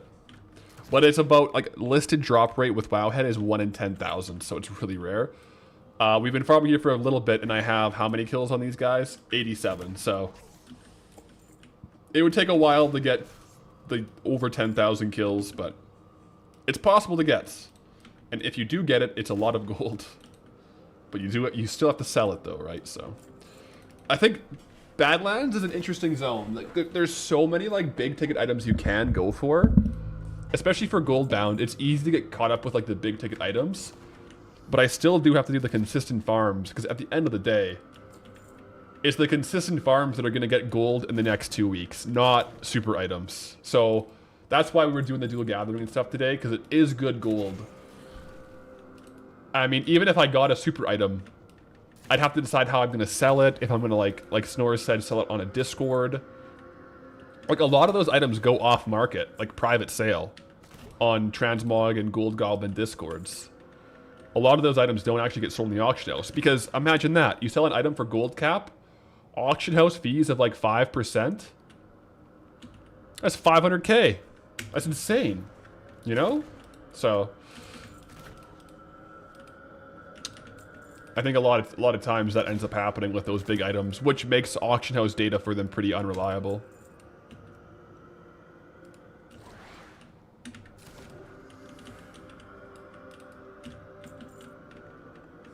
Because then most of the sales you see on the data are probably from people who don't know what it is. Man, imagine having a super item and selling it for like 100 gold and not knowing what it was. Like, there's definitely been people who got those super items and just vendored them. That's crazy to think. I would love if Blizzard just released stats on that. Like, hey, number of drops, number of vendored. I bet you it's higher than expected of just people doing it not knowing what it is. Not having like TSM or something, because if you don't have TSM, like, people don't list items. You know, if you're just leveling or questing, so you could definitely get a drop like this and just not know what it is and just vendor it. You might have done it a few times. I definitely have, and I know what the items are worth. So take me, like, I have the add-ons. I gold farm all day and I still do it sometimes by accident. Imagine if I didn't have TSM.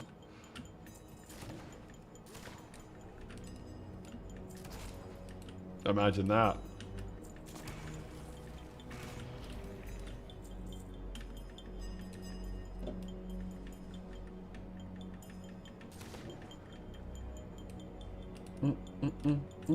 What are we at? We're at 146 kills on the tunnelers. Oh, we're at 102 kills in the Darkweavers. I did say I was going for 100, so I might pop into Uldaman, guys. I'm just itching for Uldaman. TSM didn't save the fish chat, sadly. Yeah. Item Restore did, though. Item Restore did. I might switch to sub, clear out the entry guys, see if the rare in there is up, and then do some Aldi guys. How's that sound? I think this playlist is over. I'm over it. I want to do a little Sholazar Basin, guys. I'm calling an audible on this one. We're late in the game. I'm saying Sholazar Basin. Let's go.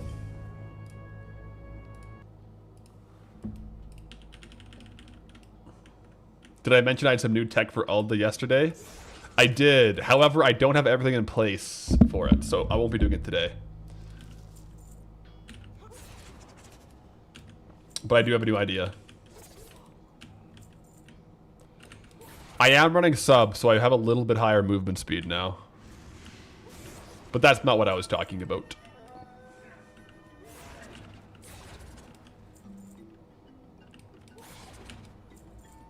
May as well kill all these guys. Wait, there's actually a copper ore here? That's crazy. Hey, I'll take it.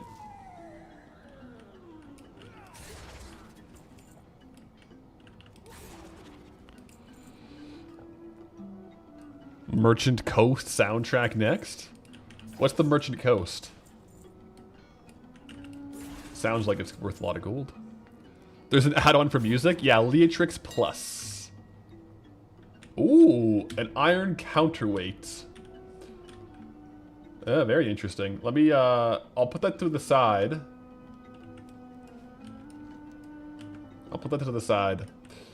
I'll have to see if it's worth crafting it or just selling the recipe. Most things like this, it's probably just worth selling the recipe, but I'll double check it for sure.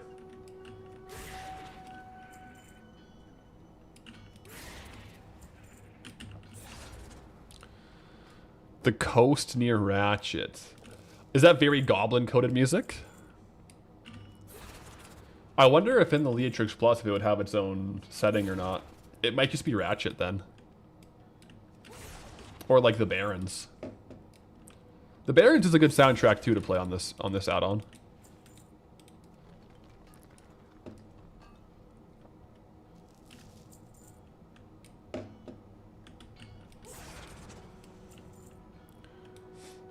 If I get the Sholazar, Dark Wolf. When I get the Sholazar, right?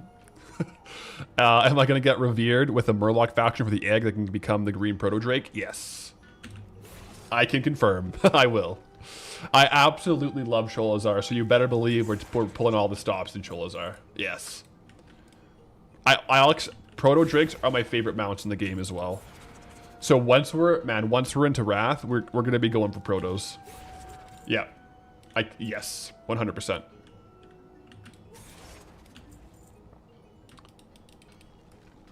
Well, it's a circle. Yeah, it is a circle. I love that zone.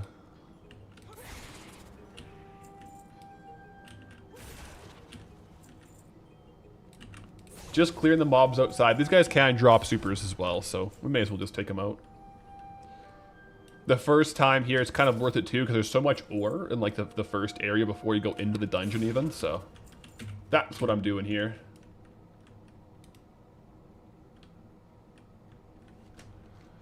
I'll go down and check on, what's his name again? Yeah, Digmaster. I've only seen him once. He's actually quite rare.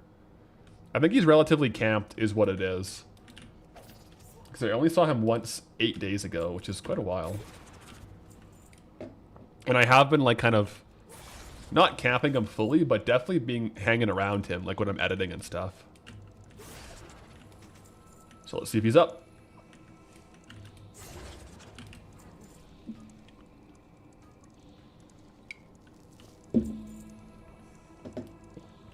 You sold the booty drops for 22k. He has some good items. He is not up.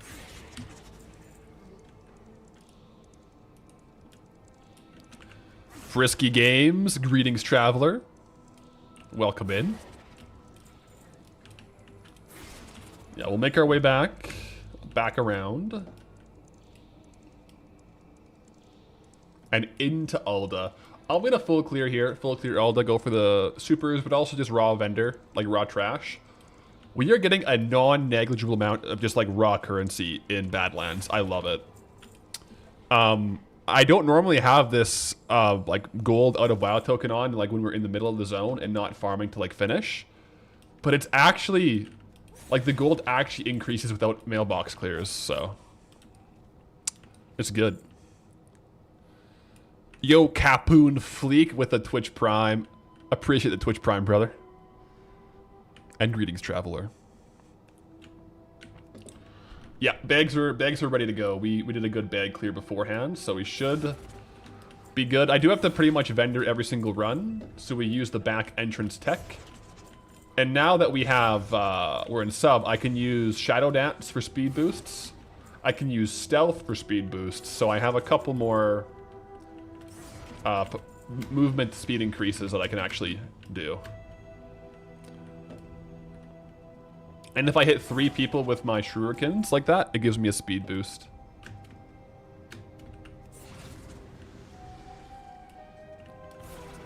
This music kind of fits Elda. Look at that. Ink super? Oh man, I hope so. It could happen right now, guys. We could just get a super item right now. That's the crazy part about Alderman, is like literally any time. It's so chill, but you could just get a gold cap item. Like it's entirely possible on any single mob.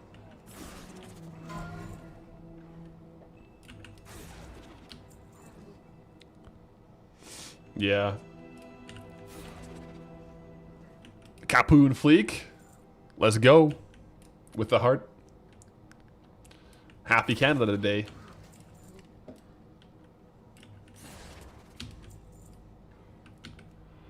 We also have sprint still.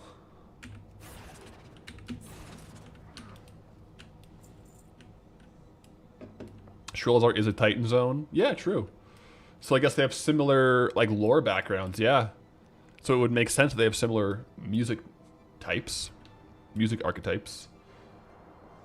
And at least for right now, guys, I am killing Ionia or whatever this boss is. Like sometimes I forget their name.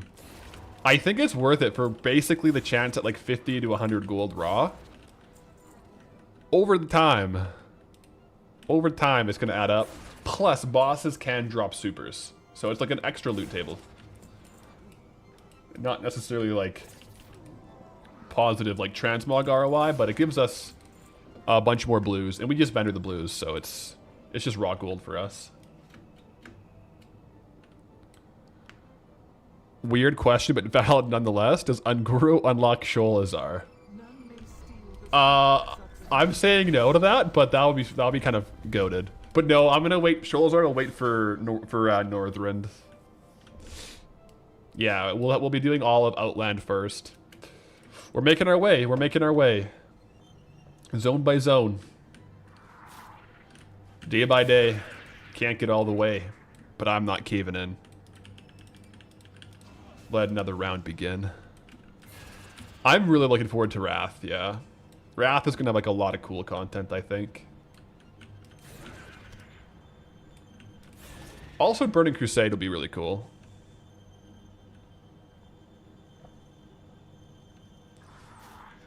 Nabal's leaving me in the dust? Yeah, Nabal's cruising.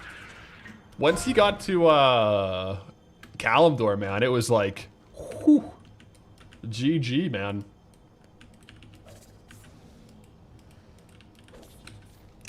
It's interesting the difference between Kalimdor and Eastern Kingdom zones from that perspective.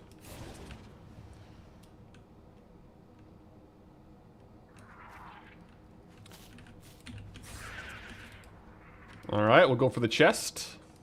48 bag slots left. No loot.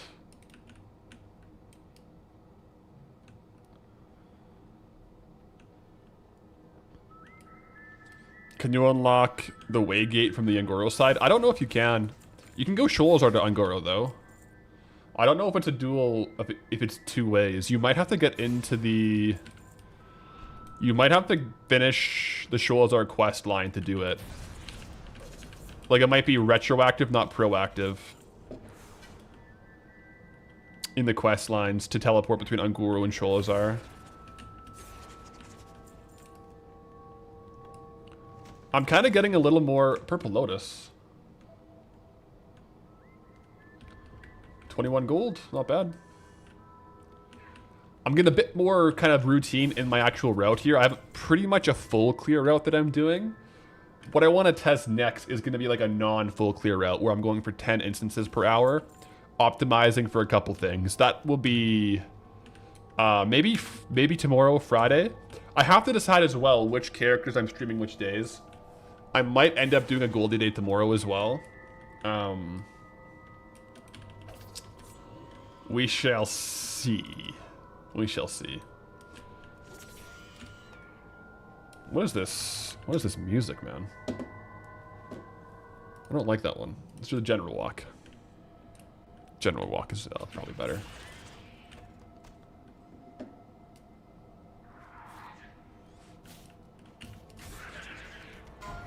Oh! I already have one of these. What? Oh, we got a double blue BOE now. We've gotten one of these already. Laggards of the Vault. That's like a good item. It's a BOE. But yeah, we have 2 of them. A decent average daily sold, a lower-ish sale average, but like 20 to 40k item. So we'll have to, I guess, fire sell one. But yeah, it's always nice to see BOEs drop though, like blues. Always nice. We keep going. As far as zone unlocks, yeah, I'm not including Zeppelins, just because, like, I don't want to, like, have to stow away on them. So basically, Alliance, like, walkable transports. I think there's a world where Zeppelins on Alliance are allowable, though, for zone unlocks. I think it's relatively reasonable, especially on Rogue, but I just made the decision to not. Unless it's, like, a Zeppelin that's, like, an Alliance-run Zeppelin, like a boat, then I will, but... Most Zeppelins, like Stranglethorn Vale, for example, like Gromgal, I won't count. That doesn't count for zone unlocks, no. Not for me, at least. In my opinion.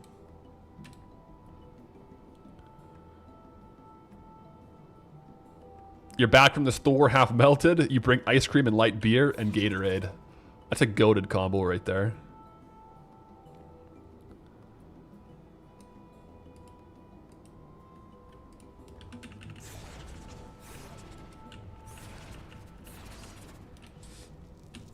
There's an Alliance Zeppelin in Howling Fjord, but also stays in Howling Fjord. Yeah, because there's boats right to Howling Fjord, and then within the fjord there's the Zeppelins. I guess? Yeah, that sounds right.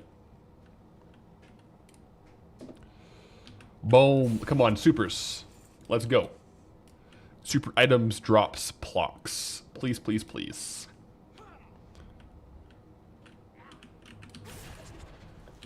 I do think Outland, or sorry, Northern, well, Outland as well, but I do think Northern is going to be really hype. I'm so excited for Northern on Goldbound. Super duper excited.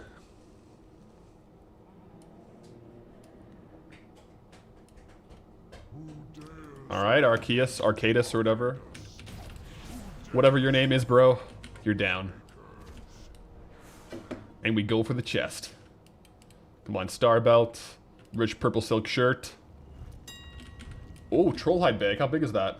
14 slot bag. Okay. For a second, I thought we might have been onto something there.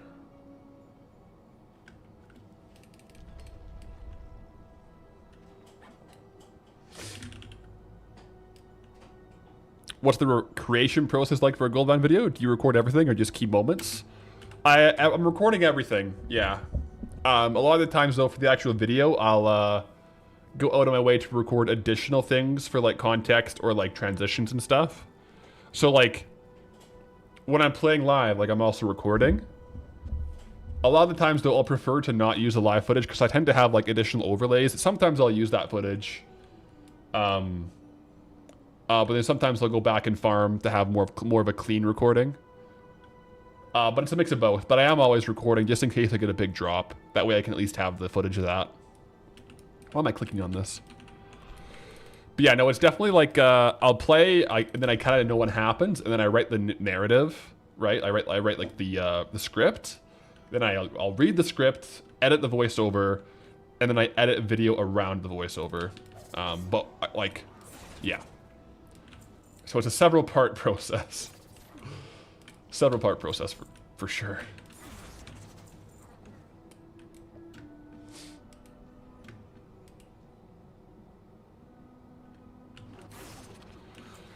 Don't know about Northern, but Outland has proven to be viable for gold farming and retail. I think they're both quite good. Yeah, they're both quite respectable, especially from dual gathering perspective.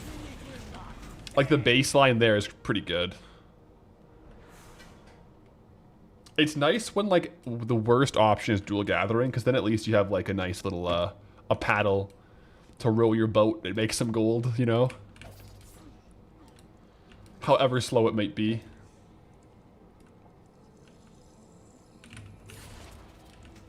Gotta love the folk theories of Elda, though.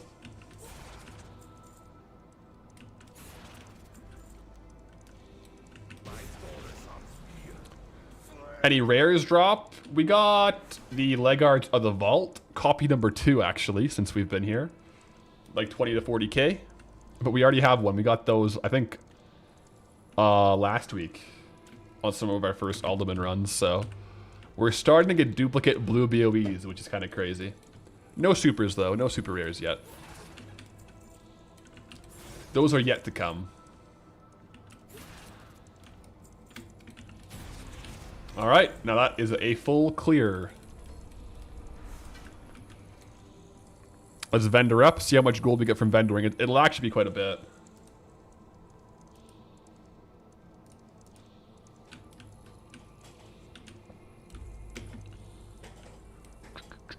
So we're at 8,588. Now watch this. Should be like 200 gold or so. Oh yeah. Ow, really good vendor run actually. Almost 400 gold from that clear. Wow. Yeah, 358 gold on vendor trash there. Maybe we had some from our other farm actually. Maybe that's what happened. I'm going to mark some of these, though, as vendor trash.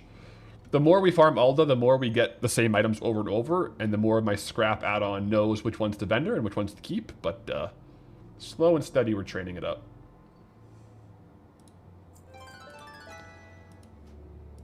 Now 9,000 gold, guys. Let's do another run. This one, I believe.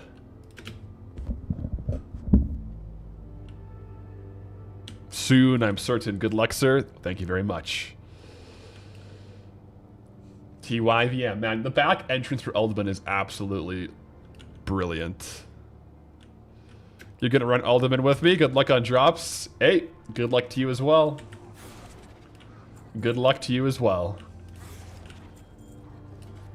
I'm hoping for supers. For both of us.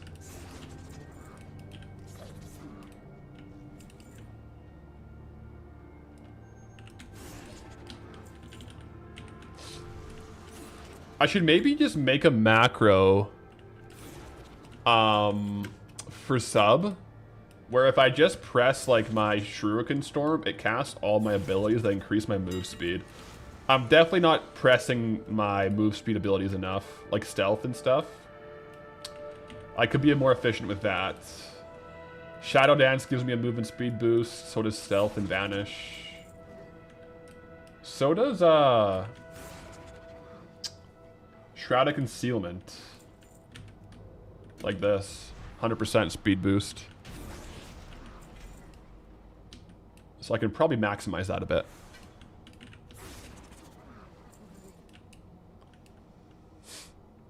The back entrance isn't in the right spot given the orientation. It should be in Lockdown rather than Badlands. That would be epic. Oh, how cool would that have been?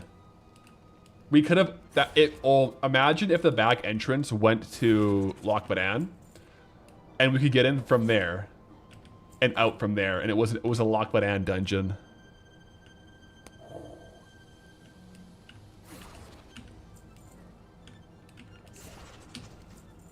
Be insane.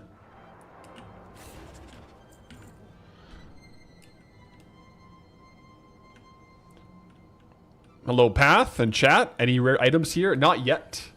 From the tier dungeon, we haven't done too much tier beyond that first day. I've been pretty obsessed with the super items in the regular one. I will do more tier though. I will do more tier. But nothing crazy from there. I think tier, once optimized, will be a vendor trash angle, but I haven't fully locked in on that.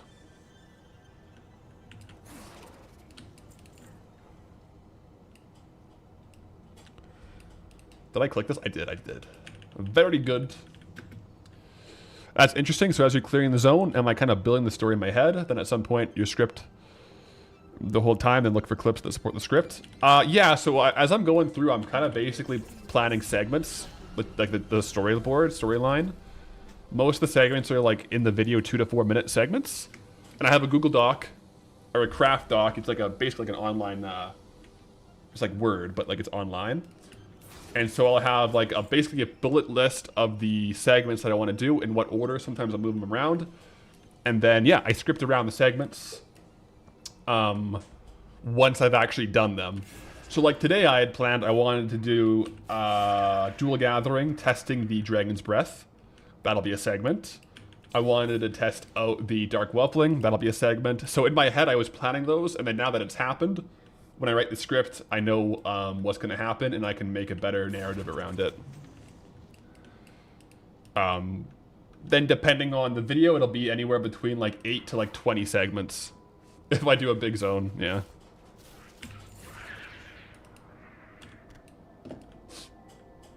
And some segments are a bit longer. And some will be like going over what zones are around us, just get some perspective.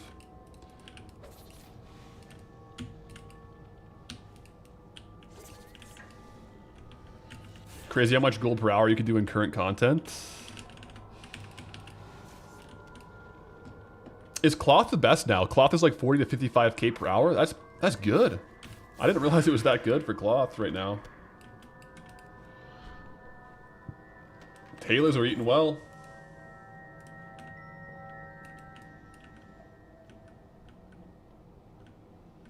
I do like this route that we've developed here. It's pretty, I think it's pretty fluid.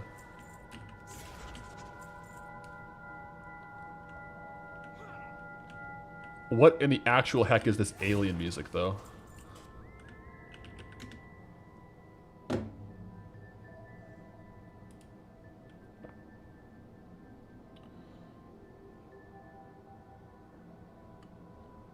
Let's do Tears Fall.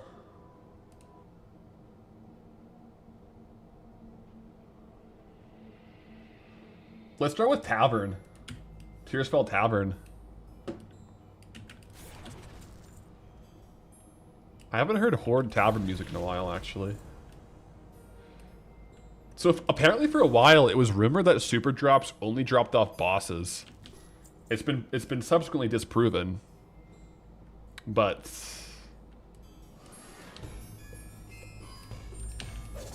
can drop anywhere, but yeah, it's kind of interesting, eh?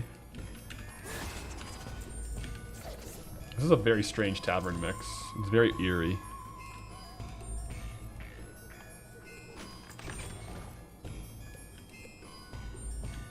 It's very like steampunk. What's going on in Tears Fall Glades? The Brill Inn? Any Papal Fez yet? No Papal Fez yet, but soon I think. I think it's just around the corner. I believe.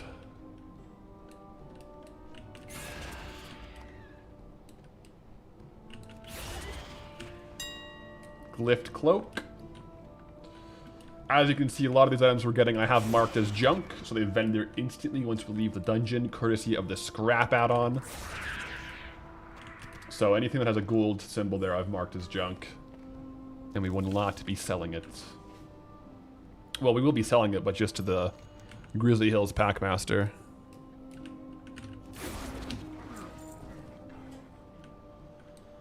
Up around here to the final boss. Got a couple more lockboxes coming through as well. Those are always, you know, potential rare ones.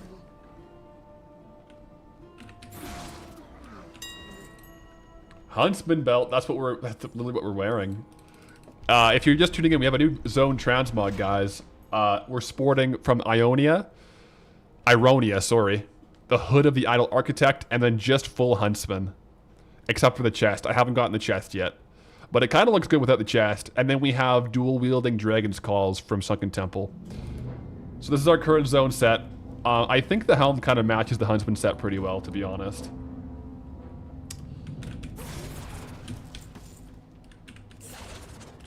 That's the current vibe.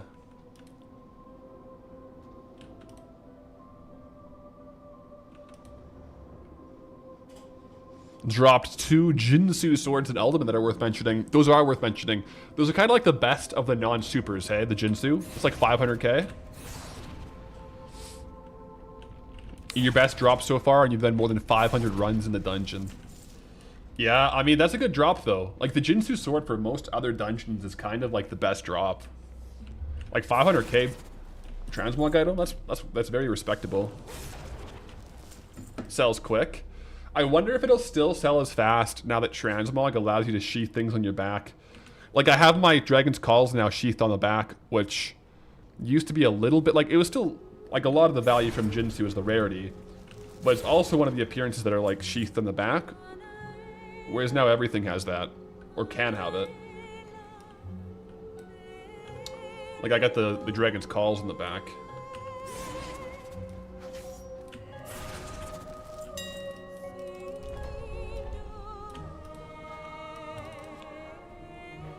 Let's get this guy spawned.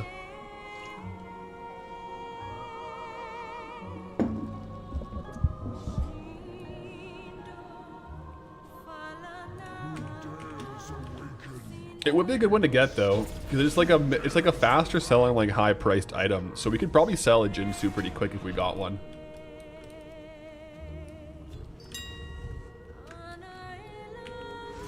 Ideally.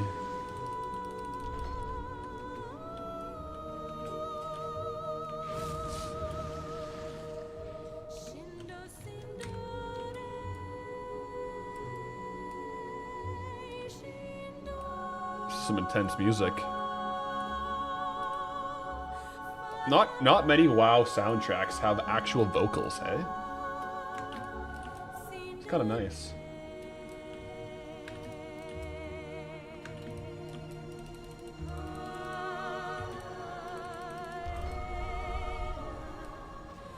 This one is from TBC?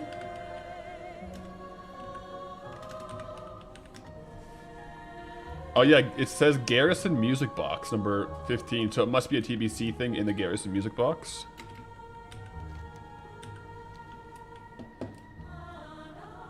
Sung by Sylvanas in her throne room after request. Oh, wait, so this is technically Sylvanas singing, wow. Very zen-like.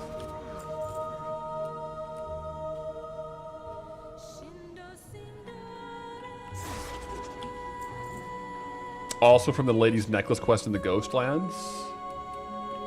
I think they do reuse soundtracks in or like songs in a lot of zones, so could be multiple zones for sure.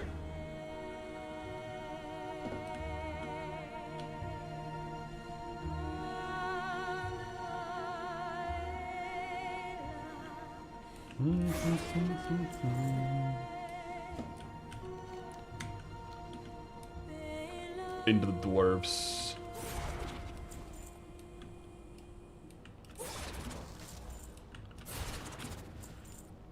I feel like Pendulum of Doom right now might be the move, you know? That would be a nice super to get.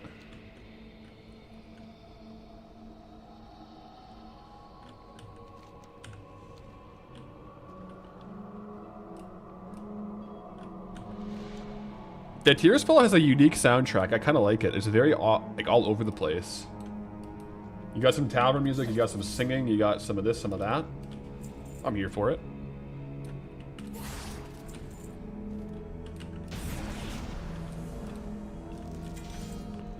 Item upgraded speed.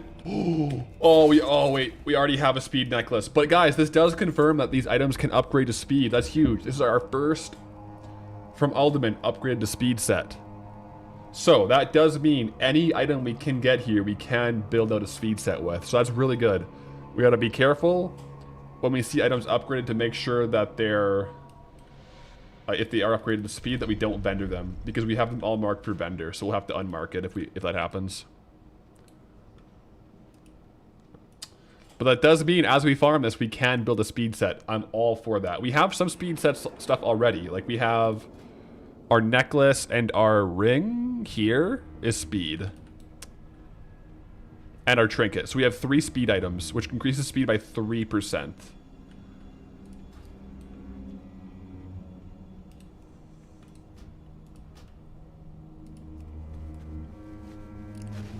And then a quick vendor.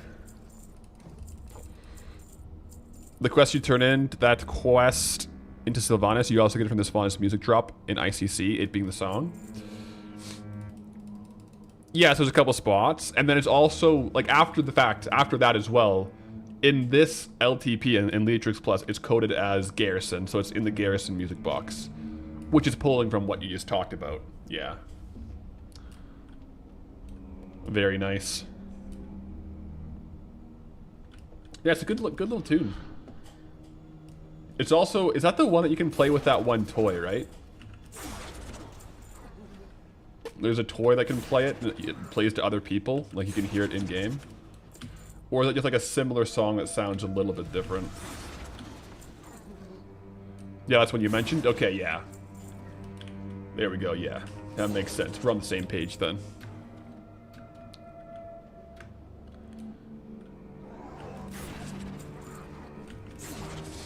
Did I sell the speed item? I did, just because we already have a higher item level neck piece with speed. And it had the same amount of bonus speed, so I just sold it. It does mean, though, like, we could get this helm upgraded with speed. So we want to keep killing Ionia until we get it upgraded with speed, because that would be awesome. Same with any other drop here. We can keep going until we get it upgraded. Any of the blue drops that we can equip. From the bosses, that is.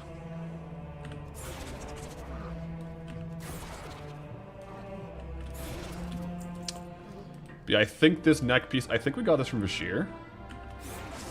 No, Zelgarub, actually.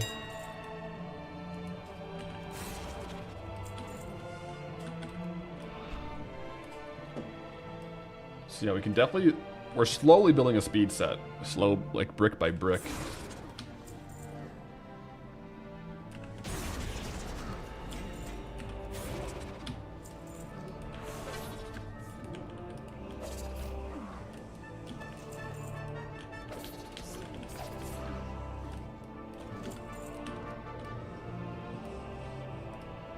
I believe this is the run, guys.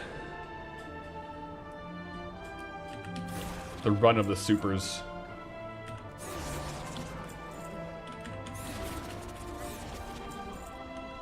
Click on this earlier, so we start spawning the boss. You believe? Thank you. Drop some Pathel Boo 2s in the chat for the good luck, guys. Unfortunately, what we've learned here is that while Path Wife is home for the summer, Boo doesn't really like coming down to the office. Just doesn't want to work anymore. I guess he figures that Path Wife's on summer vacation. He's also on summer vacation. So, I don't know, guys. Snores. 12 is still a fair amount, brother. I don't think 12 classifies you as lightweight. I think you're good. Chug, Ida almost just died? Are you serious? He didn't die though, did he? Ida is one of the guys that's coming to the land this weekend. Our tank. We need our tank. He's good? Okay. Good, good, good. Fired. Stella needs a promotion. I think so, Timmy. I think so. I think Stella does need a promotion.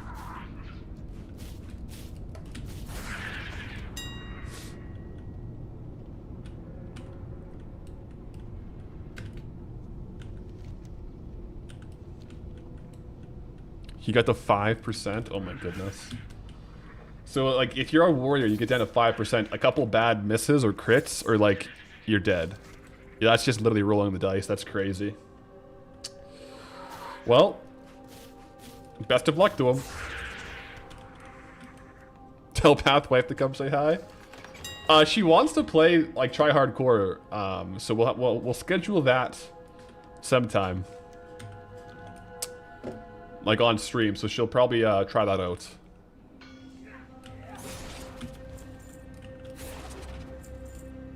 No way she does. She's down, man. She brought it up again. I mentioned it once, and she's brought it up a couple times, so I think she's pretty keen.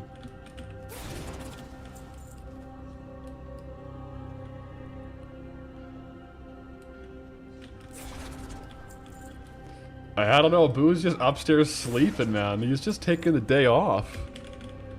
I mean, we have the Boo camp somewhere. I don't know where it is, but he's not in the room, so... I mean, I do have the door closed, so there's that. I guess there's two factors. Like, maybe he did come to say hi and the door was closed. But he's really vocal, so usually if he's there at the door, he just yells, and then I let him in. Like, he's very vocal for that. He doesn't wait around for doors. So... yeah, no poncho party today. Nuh-uh. They're all upstairs with Pathwife, man. They're all up there just doing their thing. Summer vacation.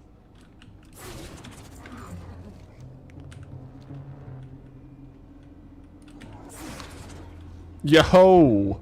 HT Party Boy with the 10 gifted Paths Archive channel memberships. Yo, greetings travelers to the giftees over on the YouTube chat. Enjoy the new emojis. You got the Pathal Boos, you got the Pathal Stellas, you got the poncho parties. Let's go. Appreciate the gifted, man.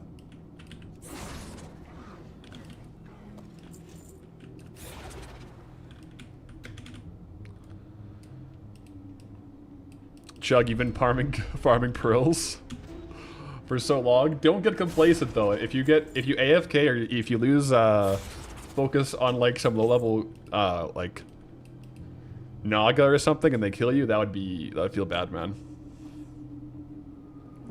Thanks for all the great streams and content, man. Love to watch it. Yo, HG Party Boy. Glad you're enjoying the streams and content. And thank you for watching, man. And for the gifteds.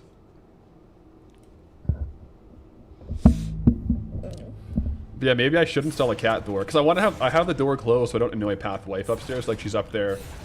She's on summer vacation, but she's doing some work stuff still. So I don't want to just be yelling all the time and have her, you know, hear me all day.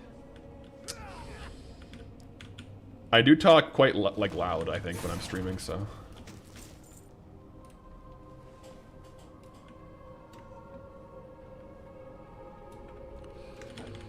You've gotten one so far in like 500 Murloc kills, Chug. And this is why earlier today you said you hate self-found. Because the pearls. I mean, fair. Indoor cat doors are really inexpensive, like 20 bucks. I would just have to like cut a hole in my door.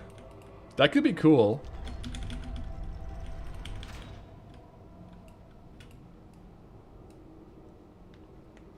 That could be pretty cool. We'd have to make sure we get like the extra large one so Boo can fit through.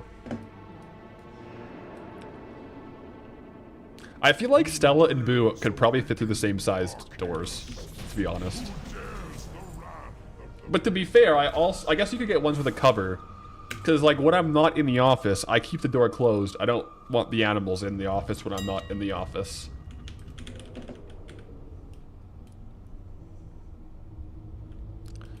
But it may cost me $50 in gas to get to Home Depot. Yeah, it might. There's a store nearby. That might have one, but it might not. There's like a pet store though that might have it. They usually have a lock on them. Yeah, I think they usually have like a latch maybe. I don't think Stella would use it. I've lived places that have cat doors or like doggy doors, and Stella's afraid of them. She doesn't like them. Unless there's a thunderstorm, then she'll go straight through it. Yeah. No special drops yet. The best today is this one here. I guess I can put it up here. We're gonna call that 25,000. The Laggards of the Vault. Also, Chug, I got the sauna going last night. We maxed out the thermometer in the sauna. It was hot. We had to get it was like juiced. I think if I let it run even longer, it would be like insane. So we're gonna, for the LAN, we'll do a sauna sesh. How hot? The thermometer I was using maxed out at 140 Fahrenheit. I think it was realistically like 165. But that was like only going for like 40 minutes. If you let it run for half an hour, it would get really hot. And then I also got the hot rocks, like the sauna rocks, so we can pour water on it, and I got essential oil water. It was like a halfway through round 1 Crack Shack sauna. It was really hot at the end.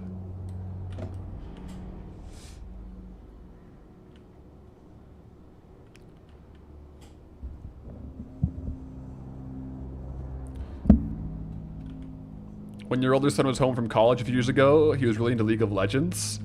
He would often play with his friends until 3 or 4 a.m. and would yell really loud when he was playing.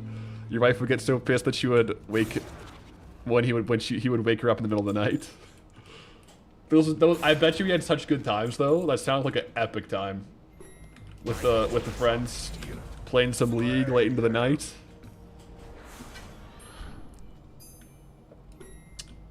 The downside is,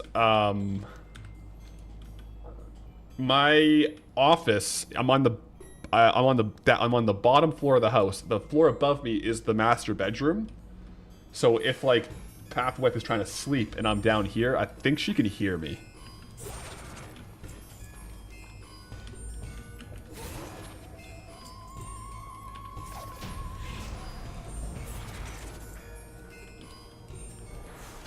This music is pretty intense.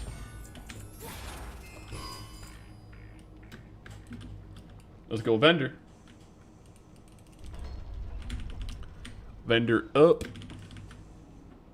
Not sure anyone's really having fun playing League. I mean, to be fair, the highs are high in League, but the lows are really low. That's my experience with League.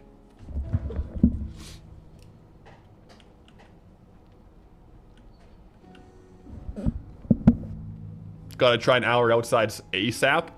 I did a bunch of farming outside before this run. Didn't get anything good, but I got a lot of ore, a lot of like mithril and stuff. Yo, Solaz with a 110 stream streak, brother. Keep up the good work, Path. Yo, appreciate it, Solaz. Never tell him the odds, man. Never tell him the odds. Han Solaz.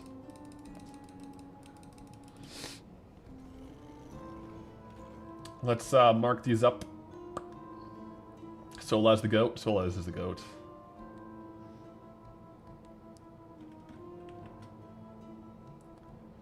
Bum, bum, bum, bum, bum. Which ones do I want to keep? My legend grows. For the rares, there's good rares too. I saw Broken Tooth today. I've only killed the rare up in this area once. There's only a few rares I haven't seen yet. The rest I have seen a few times and killed a few times.